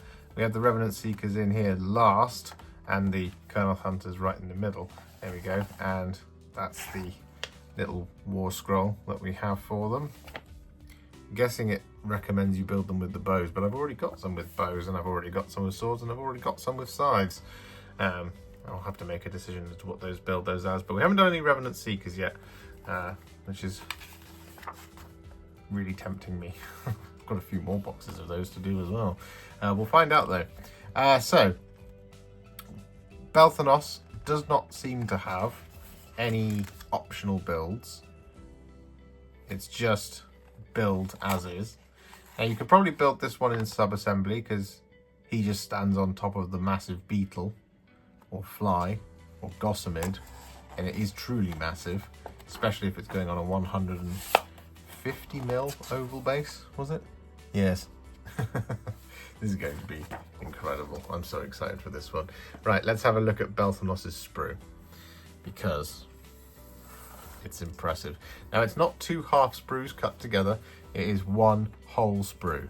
So it's a little bewildering to look at first, but it is impressive that it is just on the one, given us how much space is taken up by, for example, this large loveliness and these large lovelinesses all over them. There's lots of loveliness here. Lots and lots of loveliness. It is so cool. Sylvaneth are always one of those funny ones on the sprue, right? Because they'll have some really kind of interesting pieces because of all of the wood. So, for example, the legs of Belthanos. But then we also have kind of the more esoteric faces for the wings and such. If I flip that over, you should see the lovely wing membranes that you get on things like the gossamer archers. Oh man. This is literally the first time I'm seeing this sprue, and it's making me so happy. Anyway, let's concentrate, because we're here to inform, not to get giddy. A little bit of giddiness is always appreciated though. So, first up, we're going to look in this quadrant up here, I think. So we have one of our large pieces, as we've already mentioned, and right off the bat, I'm looking at it and I'm thinking this is pretty good. We do have a slight kind of congestion of edges just here to watch out for. I'm guessing that's the same just down here, yes, because where that is attached to the sprue, that's right on the flat of that that spine of the wing. You want to be careful here, but also you don't want to be too vigorous when you're smoothing it down, because you don't want to take off a chunk from this edge of the outer wing as well, because that wouldn't look very nice. So that is one point to be very careful of. We have the face of the beetle thing, and that looks to be almost in one piece, except there is another piece that I don't know where it is that's going to go along on this side of it. That is definitely the face. So it's not going to be a line going down the middle of that, which is really nice. I like that. It might be that there's a bit of a seam though around this side of the piece. So that is something to watch out for. Otherwise, that's quite nice. I like that as a touch. We have an almost fully intact leg by the looks of things here, and similarly just here. It's probably missing its feet, and that's sometimes something you have to watch out for some of these monster kits, is that the legs balance into the feet almost, so they kind of start to sink after you've built them. So you want to make sure that the legs are nice and sturdy before you kind of glue them down and put the whole weight of the model kit on the legs, because it can happen. Stuff like the Pyrovore and the Byrovore did that, for example. And the Onager Dune Crawler tank thing does that as well. So just make sure they're nice and secure. But they look to be almost fully intact here and here. We've got the rest of the legs around here, so they look to be like almost one piece. I'm just not quite sure what's going on yet, because I can't see where the feet are, but I'm sure we'll find out as we build. We have the horn here, which looks to be almost in one piece. Yes, except for the tip of the horn, but that's okay, because that's going to be mounted around the strap. So even if there is kind of a small little gap, it won't look like a gap, as it were. Sometimes horns can be right down the middle of the horn, cloven in twain, like Boromir's horn in the film.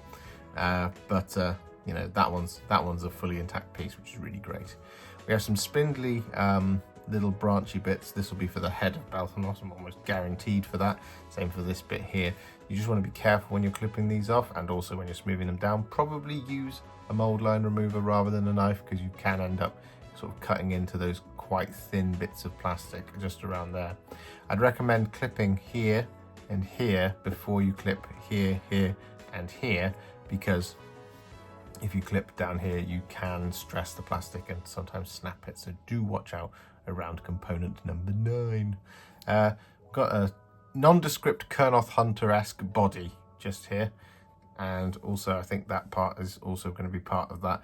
They have this kind of weird like sort of core thing which doesn't look like it makes any sense, but you just have to trust it, and you do have to make sure that you get it all nice and smoothed down, especially if there are any mold lines, because you've no idea at a certain point what it's going to look like because it's such a sort of esoteric piece. It doesn't really make any sense when you look at it, but it is. That's one thing to just bear in mind. Both component 21 and 20 by the looks of things. I think that's how they're numbered. We've got moving on, I think, because we've got the legs, the leg kind of armor plates here, where they've got the connection points on the outward facing parts of the the wooden musculature. So do just watch out for those, because you want to get those nice and smooth, and don't forget to get rid of any flash on here. And one of the things I think a really good recommendation for Sylvaneth kits is to just look at them in that orientation, to just move the piece around like that to look for any mold lines, because if you look at it like in this kind of configuration, so say you're holding this wing and you're looking at it like that, you will miss stuff because there will be slightly weird mold lines. As an example, these legs, these mold lines are going to go all the way up the middle of the leg, and because it's going to be bent the way you're not expecting it to, it might be that you just missed them. So do just look at them in that sort of 2D flat plane. I've got a bit of hair here which is not connected on the hair at all, which is great. Love to see that. And then we're going to move on to this side. So we've got a bit of bark here, a bit of kind of tree base, so that'll be part of the tactical tree. Same here, or tactical rock, or whatever he's tactically standing on, for tactics. You see, tactics are important. We've got the other half of the legs just here. Again, just bits of wood. You just want to make sure you're very careful when you're clipping it out, and you're not going to nicking any branches or any leaves or any sticky out bits of twig, as you always have to be with Sylvaneth. So you watch out just around here. Got a little bit of an art, and again, Kurnoth Hunter-esque nebulous arm piece just up here. Watch out for those. Again, because the orientation is a little bit disorienting when you're first getting these pieces off, or if indeed you are new to Sylvaneth. The main part of the body at the back here has got this connection points on the underside, which is really good. There's no connection points in the leaves. That's nice. So it's not going to be particularly tricky to get that one out and done. We have a large piece of carapace here. This, I believe, is what he will stand on, or it's right at the front, next to the face. Yes. So this is the kind of first part of the body. This is a really nice piece because, again, like we've got spikes and things coming off here and here, but they're not separate, which is really cool. And it's quite a segmented body too, which I like. It's really nice. It's a really nice piece. I've got a small claw here and a small claw here to watch out. No, not going to do it. So watch out for those ones. This one's connected on the actual kind of bladed part of the claw on the flat top, and that's generally going to be one of those. This is really obvious. Make sure you get that one done, and it's also going to be rounded at the top of the apex, so don't flatten it off when you're cutting it out. And we've got another part of the torso just here. Reasonably easy to clip off areas. Apart from this one here, just got the tip of that little bit of vine, that little bit of branch, or trim if it was not a tree. Just cut away from it this way rather than going that way if you're going to use a knife to smooth it down. And then of course we have a large loveliness just here for the, I'm guessing, underside, the underbelly of the miniature. That's connected all the way around the outside. So do be careful with these, because again, you don't want to kind of flatten off the rounded edge. Just move with the curvature of the component. Same here, exactly the same thing. Connected 4 times. This one's connected 5. So that one will have to have a little bit more care put over it than this one will. Then we've got kind of the underbelly where the legs are going to slot into by the looks of things. Yes, so we've got the little pegs here. They're going to slot into those. So where are the feet? What do the feet look like? Are they just going to be claws like this? I can't tell. It's almost concerning. A lovely leaf cloak just here, but we do have 2 connection points in the leaves, one here and one there. So those ones you're going to want absolutely just make sure you just smooth them down first, because otherwise you will forget, and then you'll end up with a bit of flash when you're painting it, and it will stand out in amongst the organic, tripping over my words, organic leaves. If you've got like a jagged bit of plastic, you will spot it from a mile away and it'll really annoy you. So just make sure you do this one and this one first when you're kind of using your knife or mold line remover to clean up. Another bit of tactical tree here, another leg we've already talked about. We've got the kind of heart core of Belthanos. So this will go right in the middle. So it'll sit in the cradle of something like this or this piece, potentially. Again, we don't know if those are part of the test, but it will go in there, for example, on the actual chest. So it'll clip in here and it'll come down. So it'll be the glowing heart of Belthanos, which you can see because there's a large open chasm in where his chest is, as with all Kurnoth hunters. He's just got so many Kurnoth hunter-esque bits, but it feels like a brand new kit, but it's so recognizable. Like I said, I've done 9 of them in my time, and probably going to do some more because Sylvaneth, hooray! You should check out my 24-hour live stream. What part of it is still available on the internet? Anyway, we've got more of the legs just here and here. We've got something, I don't know what that is. It's going to be part of an arm, I suspect. Another kind of nebulous Kurnoth hunter piece, and then we have another part of the wing that we've already talked about. The other thing I think to point out here is that we've got the head, or rather the face and the head, and that is connected at a very, very brittle piece up here. So I would recommend that you clip it up here, and then here and here and here, because otherwise you will put, if you clip down here first, you will put stress on that and it will break. You can already see it's a little bit stressed. If you just look really closely, there's a little bit of a white part just there. So there's a little bit of stress on that piece already, probably from me kind of pressing it into the table like that, or maybe from transport, unknown. And then finally we have the large spear. My goodness me, is that a large spear? Wow. I'm not sure whose is bigger, Belthanos's or the Lady of Vines. We shall have to figure that one out. But it's cool. It's a nice little piece just there. We do have a connection point on the actual cutting edge of the blade up here, which is always a big no-no, but it's only the one. It shouldn't be too bad. Just again, be careful with the knife. You don't want to cut anything off the spear because it'll then be lopsided, as it is a two-handed spear. Well, a double-edged spear rather than, say, a halberd with a non-cutting edge. A connection point just here in the wrist, which is something to watch out for, and then we have some more spindly bits just here on the cross guard of the spear. So watch out here and here. Probably clip here and here first, so as not to put any stress on it by clipping anywhere else. Although, because it is sideways on and there's no kind of clip point underneath to push pressure into it, it'll push all the pressure that way or that way when you're clipping it. You're probably fine, but I would still just click here and here first. And then lastly, we have another tiny little bit of claw just there. Oh my goodness me, what a wonderful kit this is. And I'm very excited to build it and see how big it is, because it looks massive on the sprue. So is it going to look massive on the table? Well, let's find out, starting now.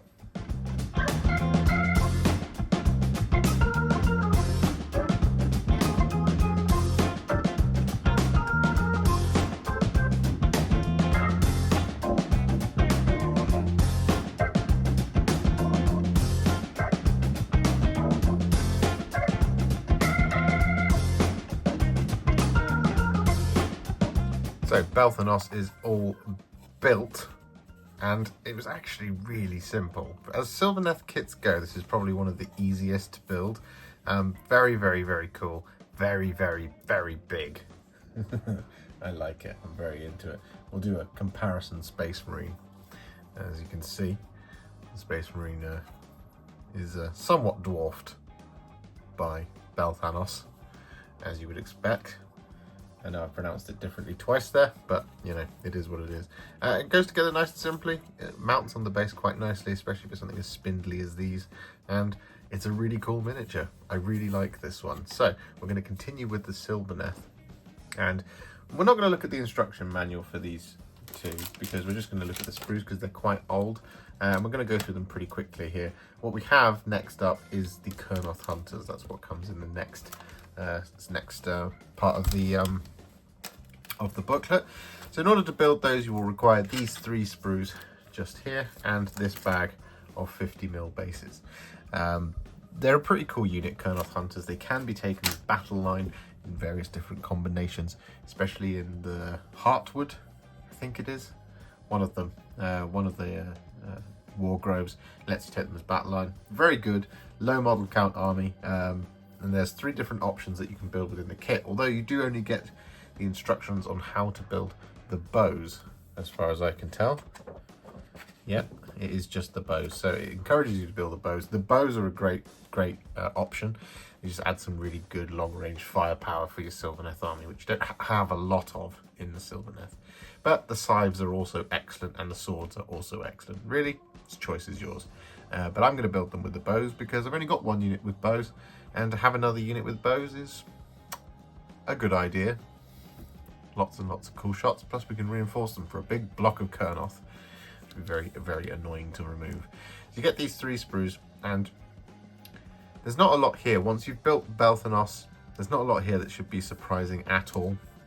We have quite a few nebulous details, but you can see just by kind of looking at these sprues just how much these things kind of look similar. So for example, you have the kind of back of the Kurnoth Hunter here, and then you have these kinds of extra bits of tree that just go in there to create that extra layer of branches around the head, and that's a fairly consistent thing with all of the Kurnothy stuff. So like Durthu does that as well, as do the Tree Lords. So it's very familiar. The legs are similar, and the feet are very, very similar to how they are on Belthanos or Belthanos. The sword, as you can tell, it's pretty much exactly the same sword blade as the spear, and you can compare them. There's very, very, like I said, very, very similar design notes between the two, which is really nice as a comparison, and I like to see it. Otherwise, the same feedback always remains on these sprues. You basically have to be really careful around any branches. There will be kind of slightly nebulous bits that don't make any sense. For example, the shoulders, they sometimes don't make any sense when you just look at them, but once you get them on there, it starts to actually make sense. You have the kind of weird tummies and the kind of sort of soul stones, or kind of heartwood that goes in the middle. So that one there, and there's one there, and I think there's another one on here. As I recall, these are pretty much one Kurnoth to one sprue. Some of the things cross over. So for example, you've got 1, 2, 3, 4 scythes on there. There's a method to build one with as a kind of pack leader, I think is what they're called, or can't remember, the champion. It's been a while, old Sylvaneth. But yeah, it's like I said, it's a very, very familiar sprue to what we have on Belthanos. So building these immediately after makes sense. Just does in my head. So I'm going to build them. I'm going to tell you how long it takes to build a Kurnoth Hunter. It is a pretty traditional sprue for Sylvaneth, like I said. All of the same things to watch out for. Connection points on blades, weird little branches and stuff like that. But I'm going to get them built up because I like it. Really nice little addition in here, and they should accompany Belthanos quite nicely, especially based on how similar that body of him is to these 3. So let's get building, shall we?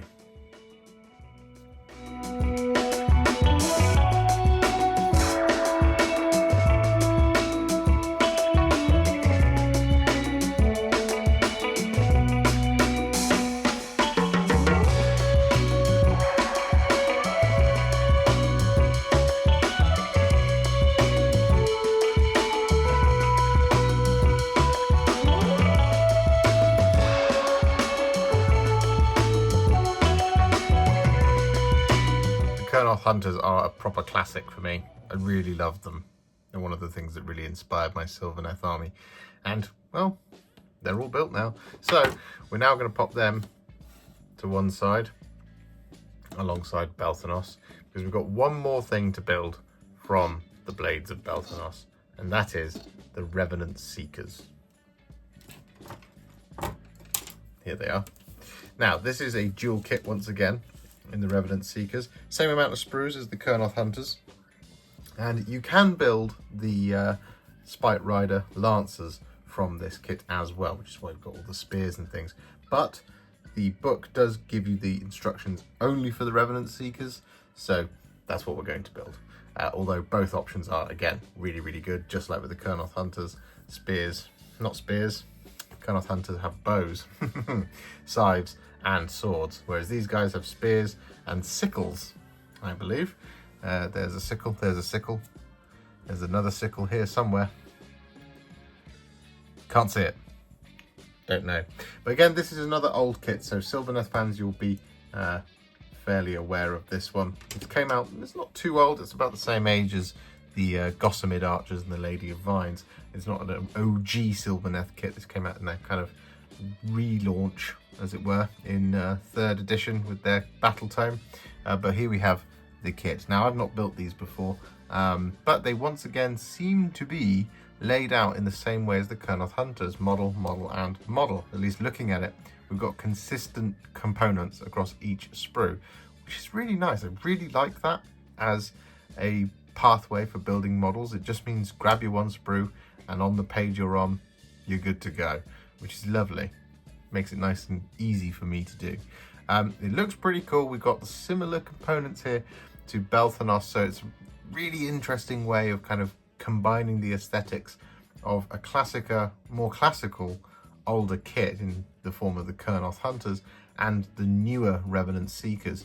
You see, we've got these things, the bodies of the spites, or the whatever they are, and we have the wings as well, very much reminiscent of Belthanos. So the two things fused together is really cool as an idea. So having an army that maybe has somewhere in the region of 9 Kurnoth Hunters and 9 of these Gossamids, they're Gossamids, I believe, very big ones at least, would look really, really, really cool, as it's a true fusion of the two different kinds of design, and also brings the slow and the old, new, fast things together. Really, really nice. Like it a lot. They seem pretty simple as well in terms of how they go together, because we have more Revenants here, well, tree Revenants or Spite Revenants. They're more like tree Revenants than the Spite Revenants. And we got some really cool, lovely details. Like I said, I really like these bodies. I really like these wings. Those spears are really cool. They're very reminiscent of the tree Revenants, like the swords and things that they have this kind of binding in the blades and all that good stuff. We've got the long hair that the Spite Riders, well, the tree Revenants and that kind of have, really martial things. They should be pretty simple to put together as well. Looking at it, the instructions do tell you to build them kind of all as their bodies and then customize at your will, as it were. You build the body, you build the actual torso of the rider and the shield arm, and then you move on to the next one, which is a cool way of doing it. I like it. I like this type of cavalry building. And like I said, we're not going to look at this one too much or in too much detail. There is a couple of really cool flags. There is a musician as well, and you have a champion too. So we've got the harp here, or pan pipes, or way pipes, I believe they are in the tree Revenants unit. But yeah, they're nice. Oh, here's our extra sickles. We've got 2 just there. 1, 2, 3, 4. So I'm guessing 1 is for a non-champion and 1 is for a champion, which is cool. I like it. It's nice stuff. I'm going to build these Revenant Seekers. We're going to see how long it takes. Like I said, we're not going into deep detail with these because they are an older kit, of course. So let's jump in and let's start building them, shall we? Let's see how long it takes.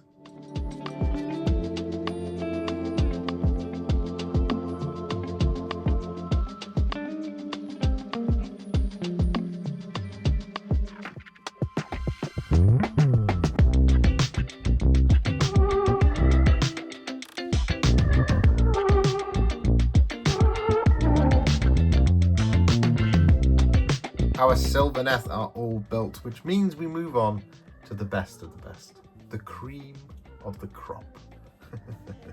We move on to the Stormcast. Yes. And of course we're going to kick off with Cryptborn's Stormwing. Naturally, it is the right choice. Inside this box, it's another lovely tray.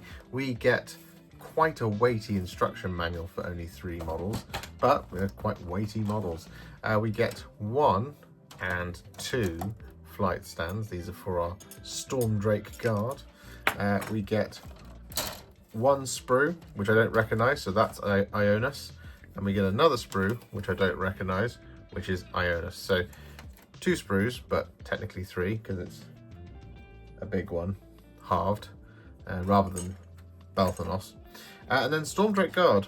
They are really simple. If you've never seen these sprues before, you get 1 sprue, and you get 2 sprue, like that. You also get a couple of these oval bases, not sure on the size, and we get 1 big round base, so that's Ionus, because Stormdrake guard come on the oval sprues. So we'll just pop that tray out of the way, and we'll quickly have a look and investigate as to what those base sizes are. Now, same as the Sylvaneth, we will have a look at the Stormdrake guard, but it'll be a quick one, because they have been around now for nearly 3 years. Unbelievably. Now this is, like I said, quite a weighty instruction manual, but that is only because there is so much that you can do with Stormdrake guard. We can obviously go from the beginning, because our round base is a 100mm round base, and our oval bases are 105mm oval bases. So Ionus Cryptborn here, he's the star of the show. He comes on 1, 2, 3, 4, 5. My goodness, look at him.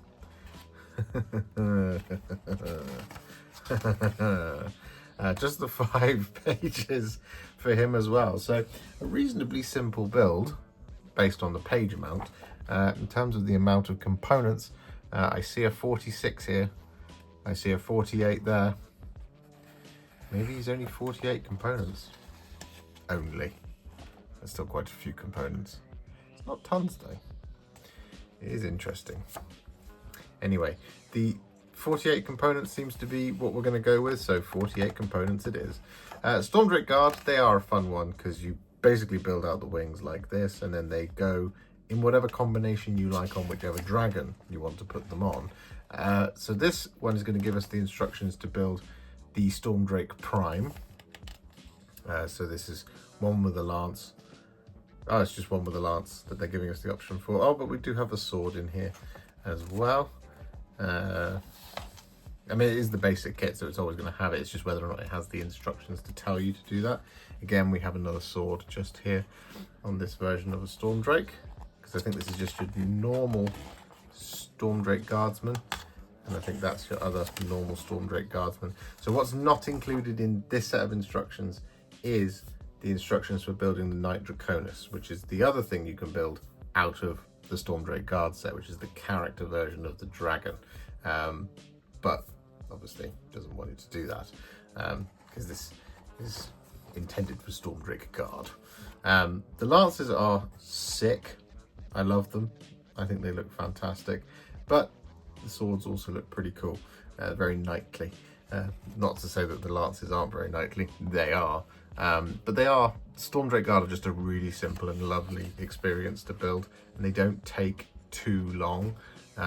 So they have a slightly weird instruction, but it is nice and it makes sense in that, like I said, you build all of the wings, you then build the person who's going to sit on it, you then build the body, and you have a choice of different heads and angles at which the heads are going to look.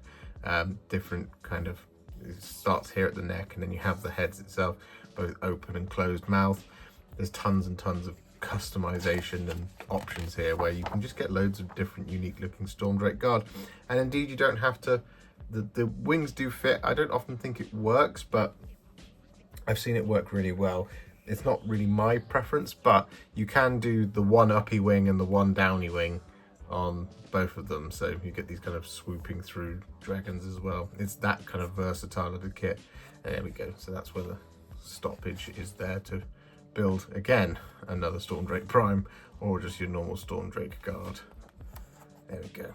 Makes sense. Anyway, Ionus Cryptborn is interesting, only on 5 pages. I didn't see any options when we first skirted through, and it doesn't look like there are any, so that would make sense. He is absolutely unbelievably cool. So options we would be looking for would be things in green, or a little shield icon, or this little kind of cog icon, which there isn't any. So over those 5 pages, that's what we're going to get for Ionus Cryptborn. I love him. So in order to build him, we're going to require these 2 sprues, this 100mm round base, I've already forgotten, 100mm round base. We won't require the flight stands, and we won't require these 2 over here, so we're just going to move them. So I'm just going to pop the instructions out of the way here. So we've got our base and we've got our 2 sprues, and first thing I'm spotting right off of this one is the wings. It's hard to miss them, right? But those look to me to be fully intact wings, apart from maybe a little corner just in here, maybe for an additional claw or something. Same just there. I'm not 100% on that, but it does look like something glues in there, which is interesting. But otherwise, I mean, look at that. Just beautiful. There's not really any seam lines on the wings, and that makes me very, very happy. Let's just pop this sprue out of the way. We'll get this one fully reviewed before we go on to that one. So we'll start over here. So we've already mentioned the wing, and we have a bit of his cloak and arm here, where we have a really kind of thick junction or kind of peg receptacle just here, which I'm assuming will go with this part of the cloak. So the cloak only really appears to join in a couple of places. So it looks like it's got a split as far as I can see. Oh no, surely not. Surely that's not part of... Surely it's... Yeah, look, it does have a little bit more of a split. But there is this kind of section here, this little parchment thing, which looks like it covers it, which is really cool, but we'll find out. But seams are always a thing that on Stormcast cloaks, because they often like kind of glue them together. Like for example, the Praetors in Dominion, big line going right down the middle of them, which is very difficult to eradicate without lots of glue and patience. We've got a piece of the head here and a piece of the head here. Now they are in halves, it's not a single kind of face on face, so you will want to watch out for a seam going down the middle of the head, but I would presume that there's another piece that's going to kind of sit across it, so it won't just be one single line up the middle. It usually sits right in the middle of the kind of brow of the head, or it's an armor piece or something like that, which should cover up most of it, which is pretty cool. We've got our shoulder guards here for Ionus. He's got connected to the sprue by the kind of seam at the top there, which is a nice flat area to try and smooth down, which is really, really nice. We have a connection point on this leg, which is right on the apex of the segmented kind of scales of the dragon's leg. And that's absolutely one of those things you have to be really careful of. It's the same thing just here. It looked like it wasn't connected for a minute there, but it is. So you want to be careful on this leg as well. We have what looks to be the shoulder joint for the wing, I think, because the other arm is up here. I think the other one is over there on that sprue. Haven't spotted it yet. No, it's right there. So again, connection points on the segmented scales, the larger, thicker ones. Just watch out for those because they're really noticeable on these dragons if you kind of gouge them out or cut them up too much, or they're a bit rough. So just be really careful with those because the rest of them are really smooth. Really cool piece of armor here. This is the kind of front of his torso. It does have his connection points up here on the cloth, but they will be covered up by these shoulder guards, which is great, so you don't have to be too careful around here. Obviously don't completely destroy it as per usual. We've got yeah, well there we go, it's a piece of armor that goes over the top of the head here, and you can tell that because of the scaly horns just there peeking out from underneath, so that should cover up any seams on the head. which is very cool. The legs are interesting because they're not in two parts of Ionus. It is just a single rider that's going to presumably go down really smoothly and easily, which makes actually sub-assembling him quite easy in his separate from his saddle, if there is indeed a really detailed saddle that you wanted to do that, because when it's in two halves it means you're going to put stress on that glue joint when you press them in, because the idea is that you would glue the leg to the leg to the rest, one leg to the rest of the body in order to assemble the miniature. So that's pretty cool if it works, but if you're going to sub-assemble, that's really nice for you. Cool. Moving on to the next sprue. We have a bit of the tail here. I'm not sure how much of the tail this is, but it looks like the majority of it, nice and curled around. There will be kind of big part of the tail, or at least most of the body, for example, which will adjoin here. But we don't have, as far as I can see, yep, no, same, good on the other side. We don't have a kind of big line going right across the middle of the thing just there, because there's a second piece of the actual tail, which is really good. I like it when the tails are in one piece. That's nice. A bit of tactical rock here, presumably a bit of the saddle or indeed of the dragon's armor. That's a really lovely piece of armor just there. I'm big into that. It's connected around the outside, which is really good. Same here, we've got Ionus's lantern by the looks of things, and we have a connection point on the outside here and here, but this one is across the top of the hand. That's one of those ones you want to be very careful of, because he's holding it up like this, so it will be noticeable if you leave any sprue behind or you gouge it too much. You also don't want to lose any of the detail around those fingers. Got another piece of dragon armor here connected around the outside. This will be a little bit fiddly just here because of the spikes and things, but just be careful when you're shaving it down to get rid of those mold lines or indeed left behind plastic, because you don't want to cut off the spike. We've got the head here, which is connected at the neck, which is perfect. Love it, love to see it. Don't ever want to see it on the top of the head. And I will forever make this point. The weapon here, which is just lovely. It's so cool.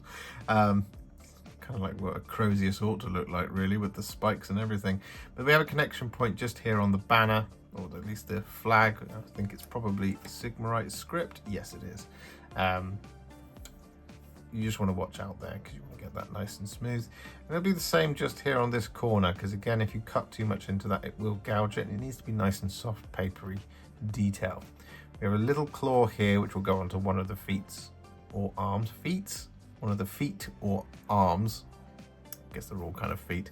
We've got a bit of hair just here, just to watch out for. But that's connected nicely in that it's not on the hair strand. It's on the inside, and on the inside just there, in details that you will not be able to see, which is cool. Lovely sprue that. So now we come to our final sprue, where it looks to be quite a significant piece of basing. Here, here, here, and here.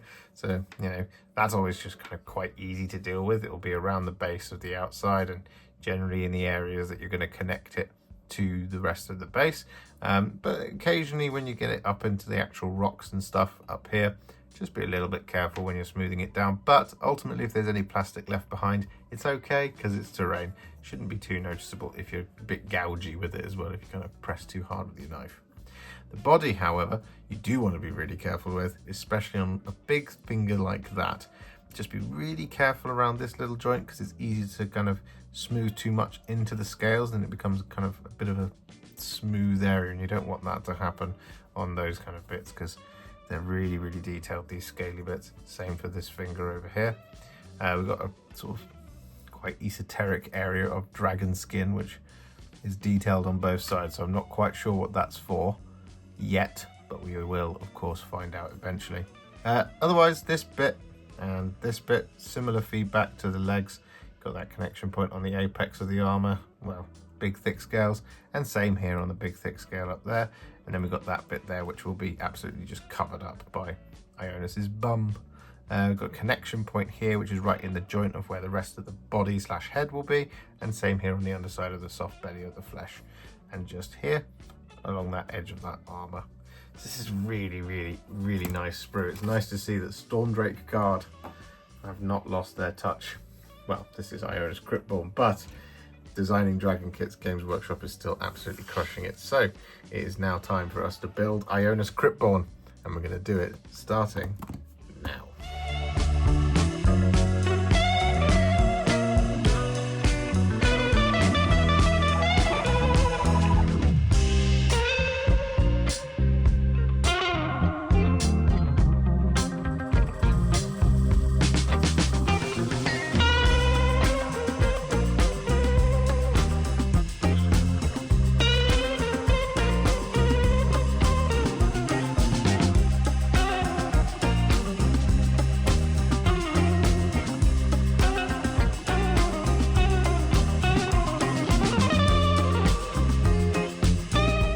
So Ionus, or Ionus, Cryptborn, is now built in this amazing, truly amazing form. It's just gorgeous. I love it so much. I'm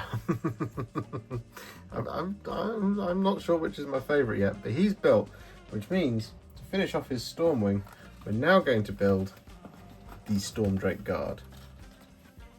Here they are. So to do this, you will of course require the 205mm over bases, I believe it was. Just pull out the instruction manual once more. Yes, 105mm oval bases. And you will need the 2 flight stands here and here. And you will also require these 2 sprues. Now, as I recall, these 2 sprues are actually almost identical, except they are slightly reversed. Yes. So some of these bits look like they're exactly the same, but then you have areas such as here and here where there's kind of a bit of reversal going on.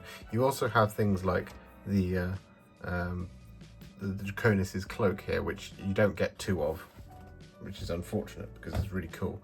So they're not quite identical, but they look almost identical. Almost. Easy to forget, but pretty much all of the same components are on both sprues. So we'll only really need to review one of the sprues, which we shall do so here with this one because of the Draconis cloak. So the thing with these guys is, as we've mentioned it before, it's a really, really simple build, and the instructions are very, very, very, very, very simple. You basically build the wings, then you build the body, and then you throw it all together. That's the order I do it in. I don't build the kind of rider as early as I like to do, because you want to get the kind of the dragon done first, then to build the rider to figure out which one will fit on which one in terms of the choices that you make, because you've got those different angled necks, you've got those open and closed mouths, and so on and so forth. So there's quite a lot of choice here, which is really nice, but I generally would recommend building the dragons to your taste first before you choose a rider to do. And what weapon loadout, of course, lance or indeed sword. There is a flaming sword here as well. That's for the Draconis, and I believe the rounded shield is for the Draconis as well, whereas you want these shields for your just normal Stormdrake Guard. I think I'm probably going to build these ones with swords, because I've got 2 with lances and I've got 1 with sword, but I quite like the idea of having a couple of swords in the repertoire, which is quite nice. So, looking at the sprue, again, this is an older sprue, so we're not going to be reviewing things too much in detail, but when it comes to this one and Ionus Cryptborn, there's very, very similar things in terms of kind of the feedback that we have for the kit. Now, the tail, once again, here does come in 1 single piece. I think it's the same on the other one. Yes, it is. Which will then slot into 2 halves of a body that go together. Now, the only place where you're going to really have a very obvious seam will be on the saddle, which, if we flip this sprue over once again, you can see just here. Now, you do have some armor plates back here where it can also happen. So you do want to just make sure you've got enough glue on those sections just to really press it together so it won't create that kind of gapping. You also want to make sure you get areas like this little kind of connection point just there. You want to get that smoothed down because it's quite a wide one, as you can see, and if you don't get all of that flash off, it will just cause an obstacle when you're trying to press those 2 halves of the body together. The same thing happens on the legs as it does on Ionus, in that you've got connection points on the apex of those large armored scales, as it were. Same here on the neck, or on this iteration of neck. The wings are all the way around the outside, and they are pretty much in one piece, but what you do often have is you have a little kind of shoulder joint just here, which goes on flat on there. So you've got a little seam here that joins up with the wing, which is nice because it does go together really nicely. And like that seam part where you might potentially have a bit of gap going on, it's actually because it's along a spine, as you can see there. It is never obvious. It just goes together really nicely. So it's really cool. The Stormdrake Guard kit is an excellent model kit. Good. The only bit, as I recall when building these, that I would pass on as some advice is the kind of these bits which go on the inside of the body, which then apply to these flight stands here. You've got the D and you've got the I here, and that's to angle the dragon slightly differently. But it does mean you get another kind of dragon angle, if you wish. The Draconis one is angled up slightly, so he's kind of more, I guess, show-offy, whereas the Stormdrake version, just the normal guard, that's kind of more flat on, so it's more kind of being commanded by the Draconis. And one thing I will point out about these flight stands is you don't actually need this bit here. That's a conversion for this flight stand into one of the kind of the old 40k flyers, when they've got an X on the underside where you push the flight stand into, because the old flight stands are those large, really big chunky ones, whereas these are a little bit more elegant. These ones are quite strong, and on the Stormdrake Guard it's not a problem.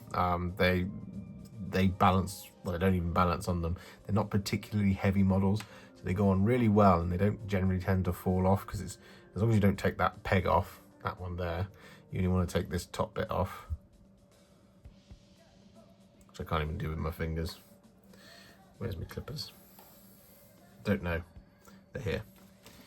So on these pegs, you just want to take that bit off, but you want to leave that on, because as you see here on the sprue, it goes in there like that, and it just there's a little bit of wiggle there, but it just holds it really nicely. It's very good.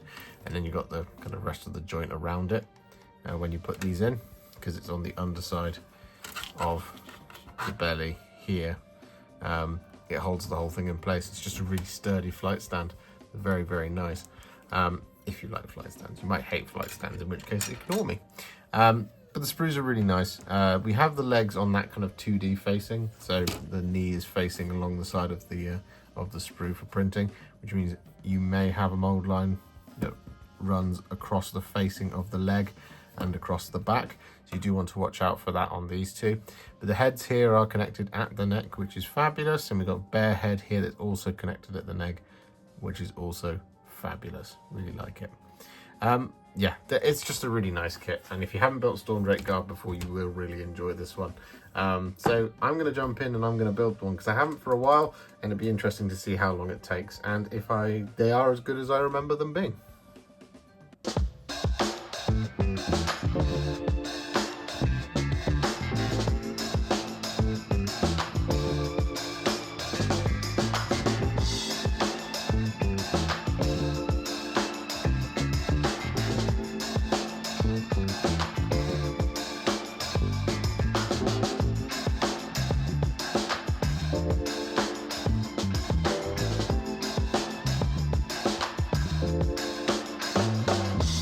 First thing I want to mention about the Blacktalons is they come in a really sick box. This is so cool. I like this a lot. It's very striking, and it definitely stands out. It's really nice. I just love that branding. I love that it's got the show on the front. Does it mention Warhammer Plus anywhere on there? No. So there you go. But this is an advert. Well, you would pick this up because you like the show and also you love Stormcast Eternals, but I haven't looked at this yet. So these models are super detailed. They look push fit to me in terms of how they're they've got all those scenic bases, but we shall find out in just a second because I can't tell if there's any loose bags of bases. No, there isn't. So yes, this is like a Warhammer Underworld's warband, and it says on the front there, no glue required. Love it. That's nice. I like that. I like that as a thing. Like, push fit is one of those things. I think you either love it or you hate it. I quite enjoy push fit because it means you're only going to get one of them and you're not going to get multiple Blacktalons. But these are really cool miniatures. So there's not going to be any customization here as far as I can tell. There might be the odd possible helmet swap. No. No. Oh no, there is. See? A21 and A22. So you can have helmeted or non-helmeted, have hood up or non-hood up. What about, yes, you can have, okay, so all the Stormcast all have helmeted options, which is cool. I like that a lot. Let's see if they've got them pictured that way on the box at all. Yes, we do. So here we have the helmeted options. I like them with their helmets on. I might build these two with their helmets and Neve without. That's Neve Blacktalon herself, of course. I love that she's got her own individual model now. It's no longer just the Knight Zephyros model. I really, really like that. Anyway, you get the instruction manual and you get 3 sprues within here, which are for Lorai or Lorai, Neve Blacktalon and Neve's companions. And each of them have got names. Rostus Oxenhammer, Shakana Golden Blade, Hendrik the Silver Wolf, and of course Neve Blacktalon herself. Just on the kind of 1 miniature per page thing, so 1, 2, 3, 4, 5 pages. So nice and simple, and they are push fit, as we've already mentioned. So you probably won't need glue, although there might be the occasional moment where you do need glue, because there might be something that you just end up having to clip the pegs off in order to kind of make it absolutely fit. And it's just one of those things, unfortunately, with some of these push fit kits, is that the pegs are slightly too big for the holes, or the holes are slightly too small for the pegs. But this is this is Lorai or Lorai. I don't know how to pronounce it. We have our Ionus Deepkin individual that accompanies the Blacktalons on this one sprue. Very few components. 1, 2, 3, 4, 5, 6, 7. It says it there. Could have just used that. This is a really nice sprue. There aren't too many mold lines or anything like that going on here. It's not coloured plastic either, so this is our kind of basic normal grey plastic, whereas in, say, like the Underworld kits, it generally comes a different colour, like blue or red or purple or grey or silver. Well, this is grey, but a different grey, if you see what I mean. If you want to see kind of what that looks like, you can check out the previous review video we did for the Death Gorge miniatures in the sort of hodgepodge of Terminators, Warcry, Hunter and Hunted set, and Death Gorge. But this is just the Blacktalon. So, I mean, this is a cool little model. Only 6 components, which means this one should go together pretty simply. And there aren't too many mold lines around here. Again, we don't know the status of those pegs just yet. But one thing I will point out here is that when kind of attaching to the base, I like to look for how many pegs there are that go in there. So we've got 1, 2, 3, 4. And they seem to be on pretty sturdy details. So this one is pretty sturdy, as is this one, as is this bit. Sometimes it might not be like, it might be quite a spindly detail that actually attaches to the base, and that can be a little bit tricky. And in those instances, I generally would recommend kind of clipping off the peg so that you can assemble it quite easily, so it's not too tough to push in, because with those spindly details, it's just quite difficult to do. Next up, we have this one. We have 2 individuals on here because we've got the 2 bases, and I'm spotting large mold line they're not removed. I'm spotting large mould lines on this sprue. So this is Oxenhammer and Gold Blade, by the looks of things. Again, all push fit, as we already know, but they have got quite a chunky, you can see it actually even just here on the hammer. That is quite a significant mould line to deal with. Now these, because they're kind of quite big, they should just come off no problem with a mould line remover. You don't have to apply too much pressure. As you can see, just there, that's already gone after a couple of little passes. So it actually possibly doesn't even need a knife to get through this, because it should be reasonably gentle. It's not like scenic plastic, which is a lot thicker and more heavy detail. It should be reasonably easy to do. We don't have tons of components per each model, which is really nice just here, assuming that this is all the models components in one place. These bases are lovely. I'm really into these. It's cool. Yes, it's got the names here actually, Rostus and Shakana. There we go. That's excellent. I love that as a touch. I think that's really cool. The same on here. Yes. Hendrix and Neve. That's really cool. That's a really nice little touch to have in here. Oh, I love that. I'm quite made up by that. We have connection points in kind of all the places you would normally expect. One thing to watch out here on Rostus's head is we've got the connection points on the smooth horns at the top there. That's something you want to watch out for and not be too overzealous with a knife with. Similarly, we've got a connection point just here on the corner of this one, of Shakana's shoulder, which will go into this cloak here. So you do want to just watch out for that kind of seam line there, and that's where you might need some glue, because that peg might not be 100%. You might just need some glue just to kind of fill that in a little bit. So that's kind of one of those areas just to watch out for. Yeah. Otherwise, it's pretty, like, these are making sense to me. We don't have any kind of heads on the top of long poles yet, which don't immediately kind of look recognizable when you pull them out of the box. So that's a pretty cool sprue. I like it a lot. We then have our final sprue just here, which, as the sprue will tell us, contains Hendrix and Neve. Now both of their cloaks appear to be in one single piece, apart from the shoulder here on Hendrix, and indeed the shoulder just there on Neve as well. But that's okay, because those are the kind of seams that generally you can't really see and should go together pretty nicely. It's not like, for example, there is a seam going right down the middle of this part of the cloak. So that should be reasonably easy to do. These are such detailed components. I think they're absolutely fantastic. The mold lines are also quite heavy here, for example, on this part of Neve's body. So the Stormcast have not escaped the mold line terror, whereas the Idoneth have. It's the cleanest one out of these three sprues, which is interesting. It's a strange disparity to have that across the same kit, but we shall deal with it, of course.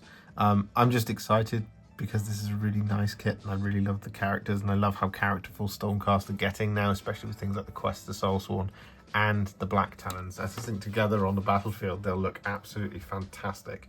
Just a great core of a Stormcast army. Man, they're so good. And Ionus, Cryptborn, and Stormdrake Guard. What more can you ask for, eh? Well, we're going to build it and find out. Starting now.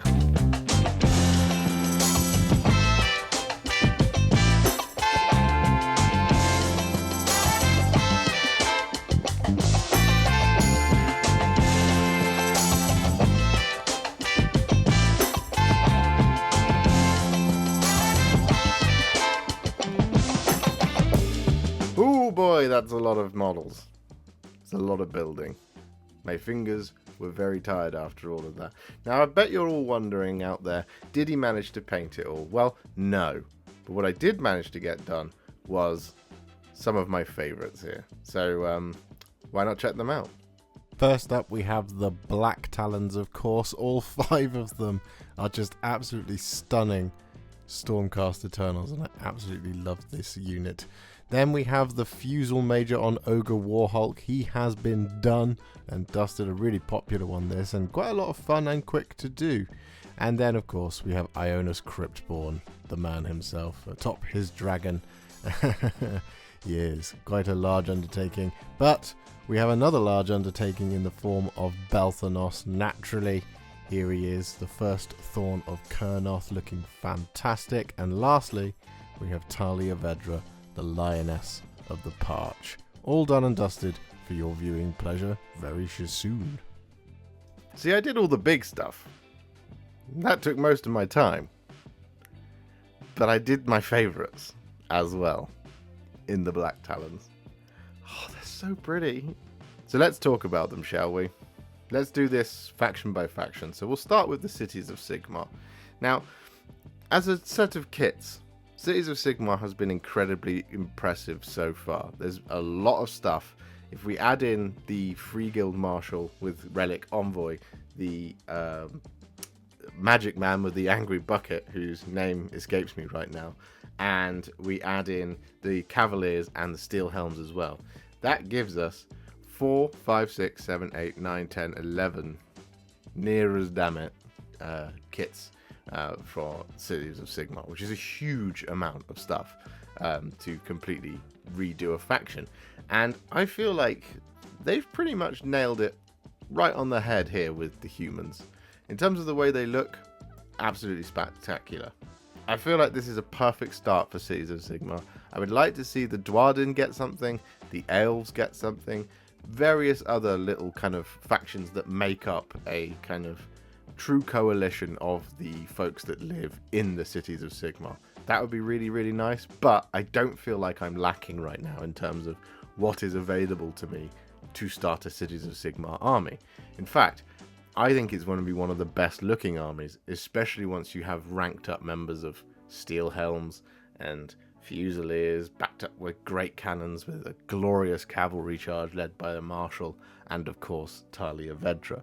I think they are just one of the most stunning factions, and when it comes to building them, it is genuinely quite an enjoyable experience. The characters have all got enough character in there. There is just about enough variation on the kind of generic guys, apart from the Alchemite Warforger, who's not Angry Bucket Man. That's his proper name. He's just on his own. But for the Marshal, the Marshal on horse, and the Ogor Warhulk, there is enough here to have duplicates, but also have them look just enough different. And ultimately, I don't think you're going to have too many of the ones on horse, of the Freeguild Cavalier Marshal, for example. You probably only need 1, maybe 2. But for your Fusil-Major on Ogor Warhulk, there is enough there to have like 4 different ones, which is pretty cool. I really like that. The Fusiliers just look fantastic, especially when they're all ranked up. I haven't painted them yet, but once I have, and then they're protected by a row of Steel Helms, they'll look great. Building them is genuinely quite fun. They're really high quality. Their sprues are laid out pretty well on the whole, and they kind of avoid more generally the things that I don't like when it comes to the way Games Workshop puts together its sprues. For example, like the shields are pretty much all attached in a really nice way on the Fusiliers. The cannon goes together really nicely, very quickly and very easily. The characters go together really simply, even if it does take a bit of time. The Command Corps, a super characterful unit. None of it was too difficult to do, apart from maybe one, the one with the, I can't remember the name of it, the Soul Ferryman or whatever it's called. I'm really tired. Overall, Cities of Sigmar stuff, it's just been an absolute joy. And I think if you're getting into Age of Sigmar and you're looking for something that has a good, decent build time, a really nice looking army, and one that potentially has the nous to do some really cool stuff on the tabletop, Cities of Sigmar is a really good place to start. So overall, I'm going to give the Cities of Sigmar kits in this wave, and bearing in mind the army box as well, I'm going to give them, on average, across all of it, an 8.5 out of 10. There's a couple of things missing here and there, and there's a couple of things that are a little bit fiddly to do, but ultimately they are really, really good. Moving on then to the Stormcast Eternals. Now, we're only going to talk really here about the new stuff, the Blacktalons and Ionus Cryptborn. Now, Ionus Cryptborn went together like a dream, just like the Stormdrake Guard did all that time ago, and I think they've really kind of taken so many of those design elements from those previous dragons and they've bumped it up to 11, but the fundamentals of building it are still there, which is really, really, really cool. It's very recognizable for people who've built Stormdrake Guard in the past, and there's not so many components that it's too difficult to do, and because it is just the one character, there aren't loads of kind of leftover plastic bits from loads of options that you probably won't ever use. So there is a slight downside there in that there's not a lot of customization to have a bunch of unique looking Ionus Cryptborns. For example, there's no helmetless head and there's no closed mouth for the dragon, for example, but that's not really something to really be upset about. It is a character, and it is a named character after all. And it was a really quick and efficient build. Like, to build something of that size and that scale and that detail, really, really quick, really, really easy to do. So that's what I mean about that consistency between the Stormdrake Guard and him. Really just top marks on Ionus Cryptborn. The Blacktalons being a push fit unit as well, as I talked about in the video, I really like it. I know a lot of people don't. Now, I am going to have to take marks off here for this Stormcast because one of those sprues just had really thick mold lines and the other two didn't. And I would guess that that's probably going to be consistent with all of the boxes of the Blacktalons, which is unfortunate. The only other thing as well is I think I either messed up or the picture on the box isn't quite right, but my Neve Blacktalon's face is just like over to the side a little bit too much. She's kind of hiding right in her cloak, and when you look at like the box art here, you can see she's looking outwards a little bit more than she is, but mine for some reason is like looking right into her thing. You see? So it's covering up the eye a little bit. I don't know if that's a user error or if that's like the kit just does not quite look like it does on the box. Either way, they are quite fun because they are a push fit unit and they go together pretty simply. I didn't have to cut any pegs off on this one. There was only a little bit of glue that had to be used on one of the cloaks for Shakana Golden Blade, I think is the name. But we have all of those mold lines on that one sprue, and they were really thick mold lines, which does unfortunately knock the Stormcast Eternals rating down a bit. So overall, I would put Ionus Cryptborn at a 9 out of 10, but the Blacktalons I would put down as a 7.5, which I think will also bring down the rating overall to an 8 out of 10. Because those mold lines were really, really annoying. Lastly, we have the Blades of Belthanos, the Sylvaneth, my other favourite faction in the Age of Sigmar. Belthanos himself was really, really nice to put together. I really liked doing him. He was really good. It goes together pretty simply. There's not too much sprue congestion in there like you do get on some Sylvaneth kits, and it doesn't feel too alien to build as you're building it. As I talked about in the video, sometimes it can be a little bewildering because you're building trees, and that can be a little bit strange to look at, but ultimately, it's pretty easy. And this is where we have to take some marks off the box itself, the Blades of Belthanos, because the instruction manual is a bit weird. Let me explain. Belthanos as a model, really good. Excellent model. Building it, not a problem. Really, really nice. The Kurnoth Hunters, you get all those extra components for the scythes and the swords. No hint of it in the instructions at all. So you might open the sprue for the first time and think, well, I don't want the bows, I want those cool swords. Doesn't tell you how to build them. Same thing goes for the Revenant Seekers. Now the Revenant Seekers in there, it wants you to build 3 Revenant Seekers that do not have the banner, do not have the musical instrument. It just wants you to build 3 on its own. But why doesn't it have the banner and the musical instrument and the champion in there? I don't understand why those instructions aren't present in the Revenant Seekers. And so I had to go and look at another box of Revenant Seekers that I've got to figure out what the right components were in order to build those. Because I myself know that I wanted a banner and I wanted a musical instrument in that unit. You might not necessarily know that that's something that you want, but I wanted to have it in there in case in the future with my Sylvaneth, I'm not going to play the Blades of Belthanos as the Army of Renown or whatever. Because I think they don't really need those things in the Army of Renown.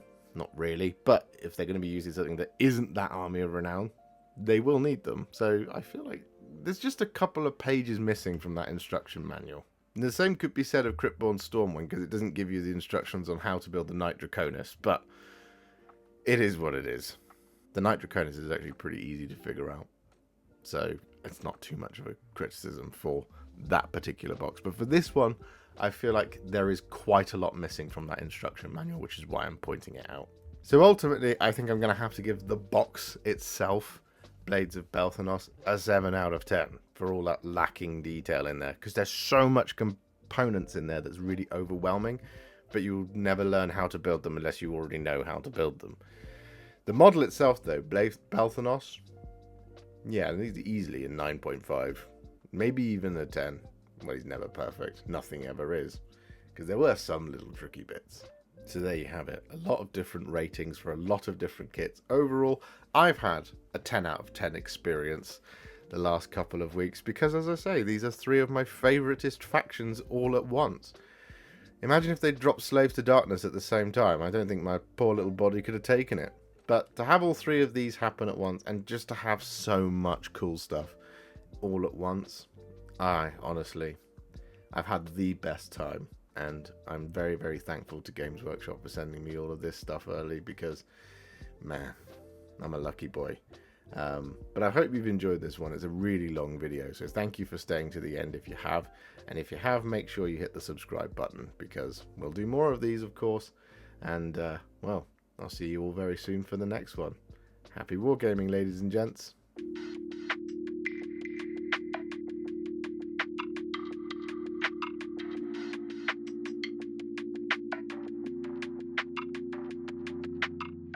If you enjoyed this video, you love the channel, and you'd like to support me further, you absolutely can do so by heading to patreon.com/warhipster, just like all of these wonderful, amazing people have done. And alternatively, you could become a YouTube channel member by clicking on the join button below, exactly like these fabulous folks have done, scrolling up on the screen before you. There are so many of you out there that it really takes my breath away, and I cannot thank you enough for everything you do, as without you, I wouldn't be able to keep making these Contrast Plus videos. And if you really like this video and you want to send me a little thanks, just click on the thanks button just below this video. Don't forget to share it, like it, comment on it, and don't forget to subscribe to the channel. And to make sure you stay up to date, don't forget to click the bell icon. Thank you so much for watching, and I'll see you all very soon in the next one. Happy wargaming.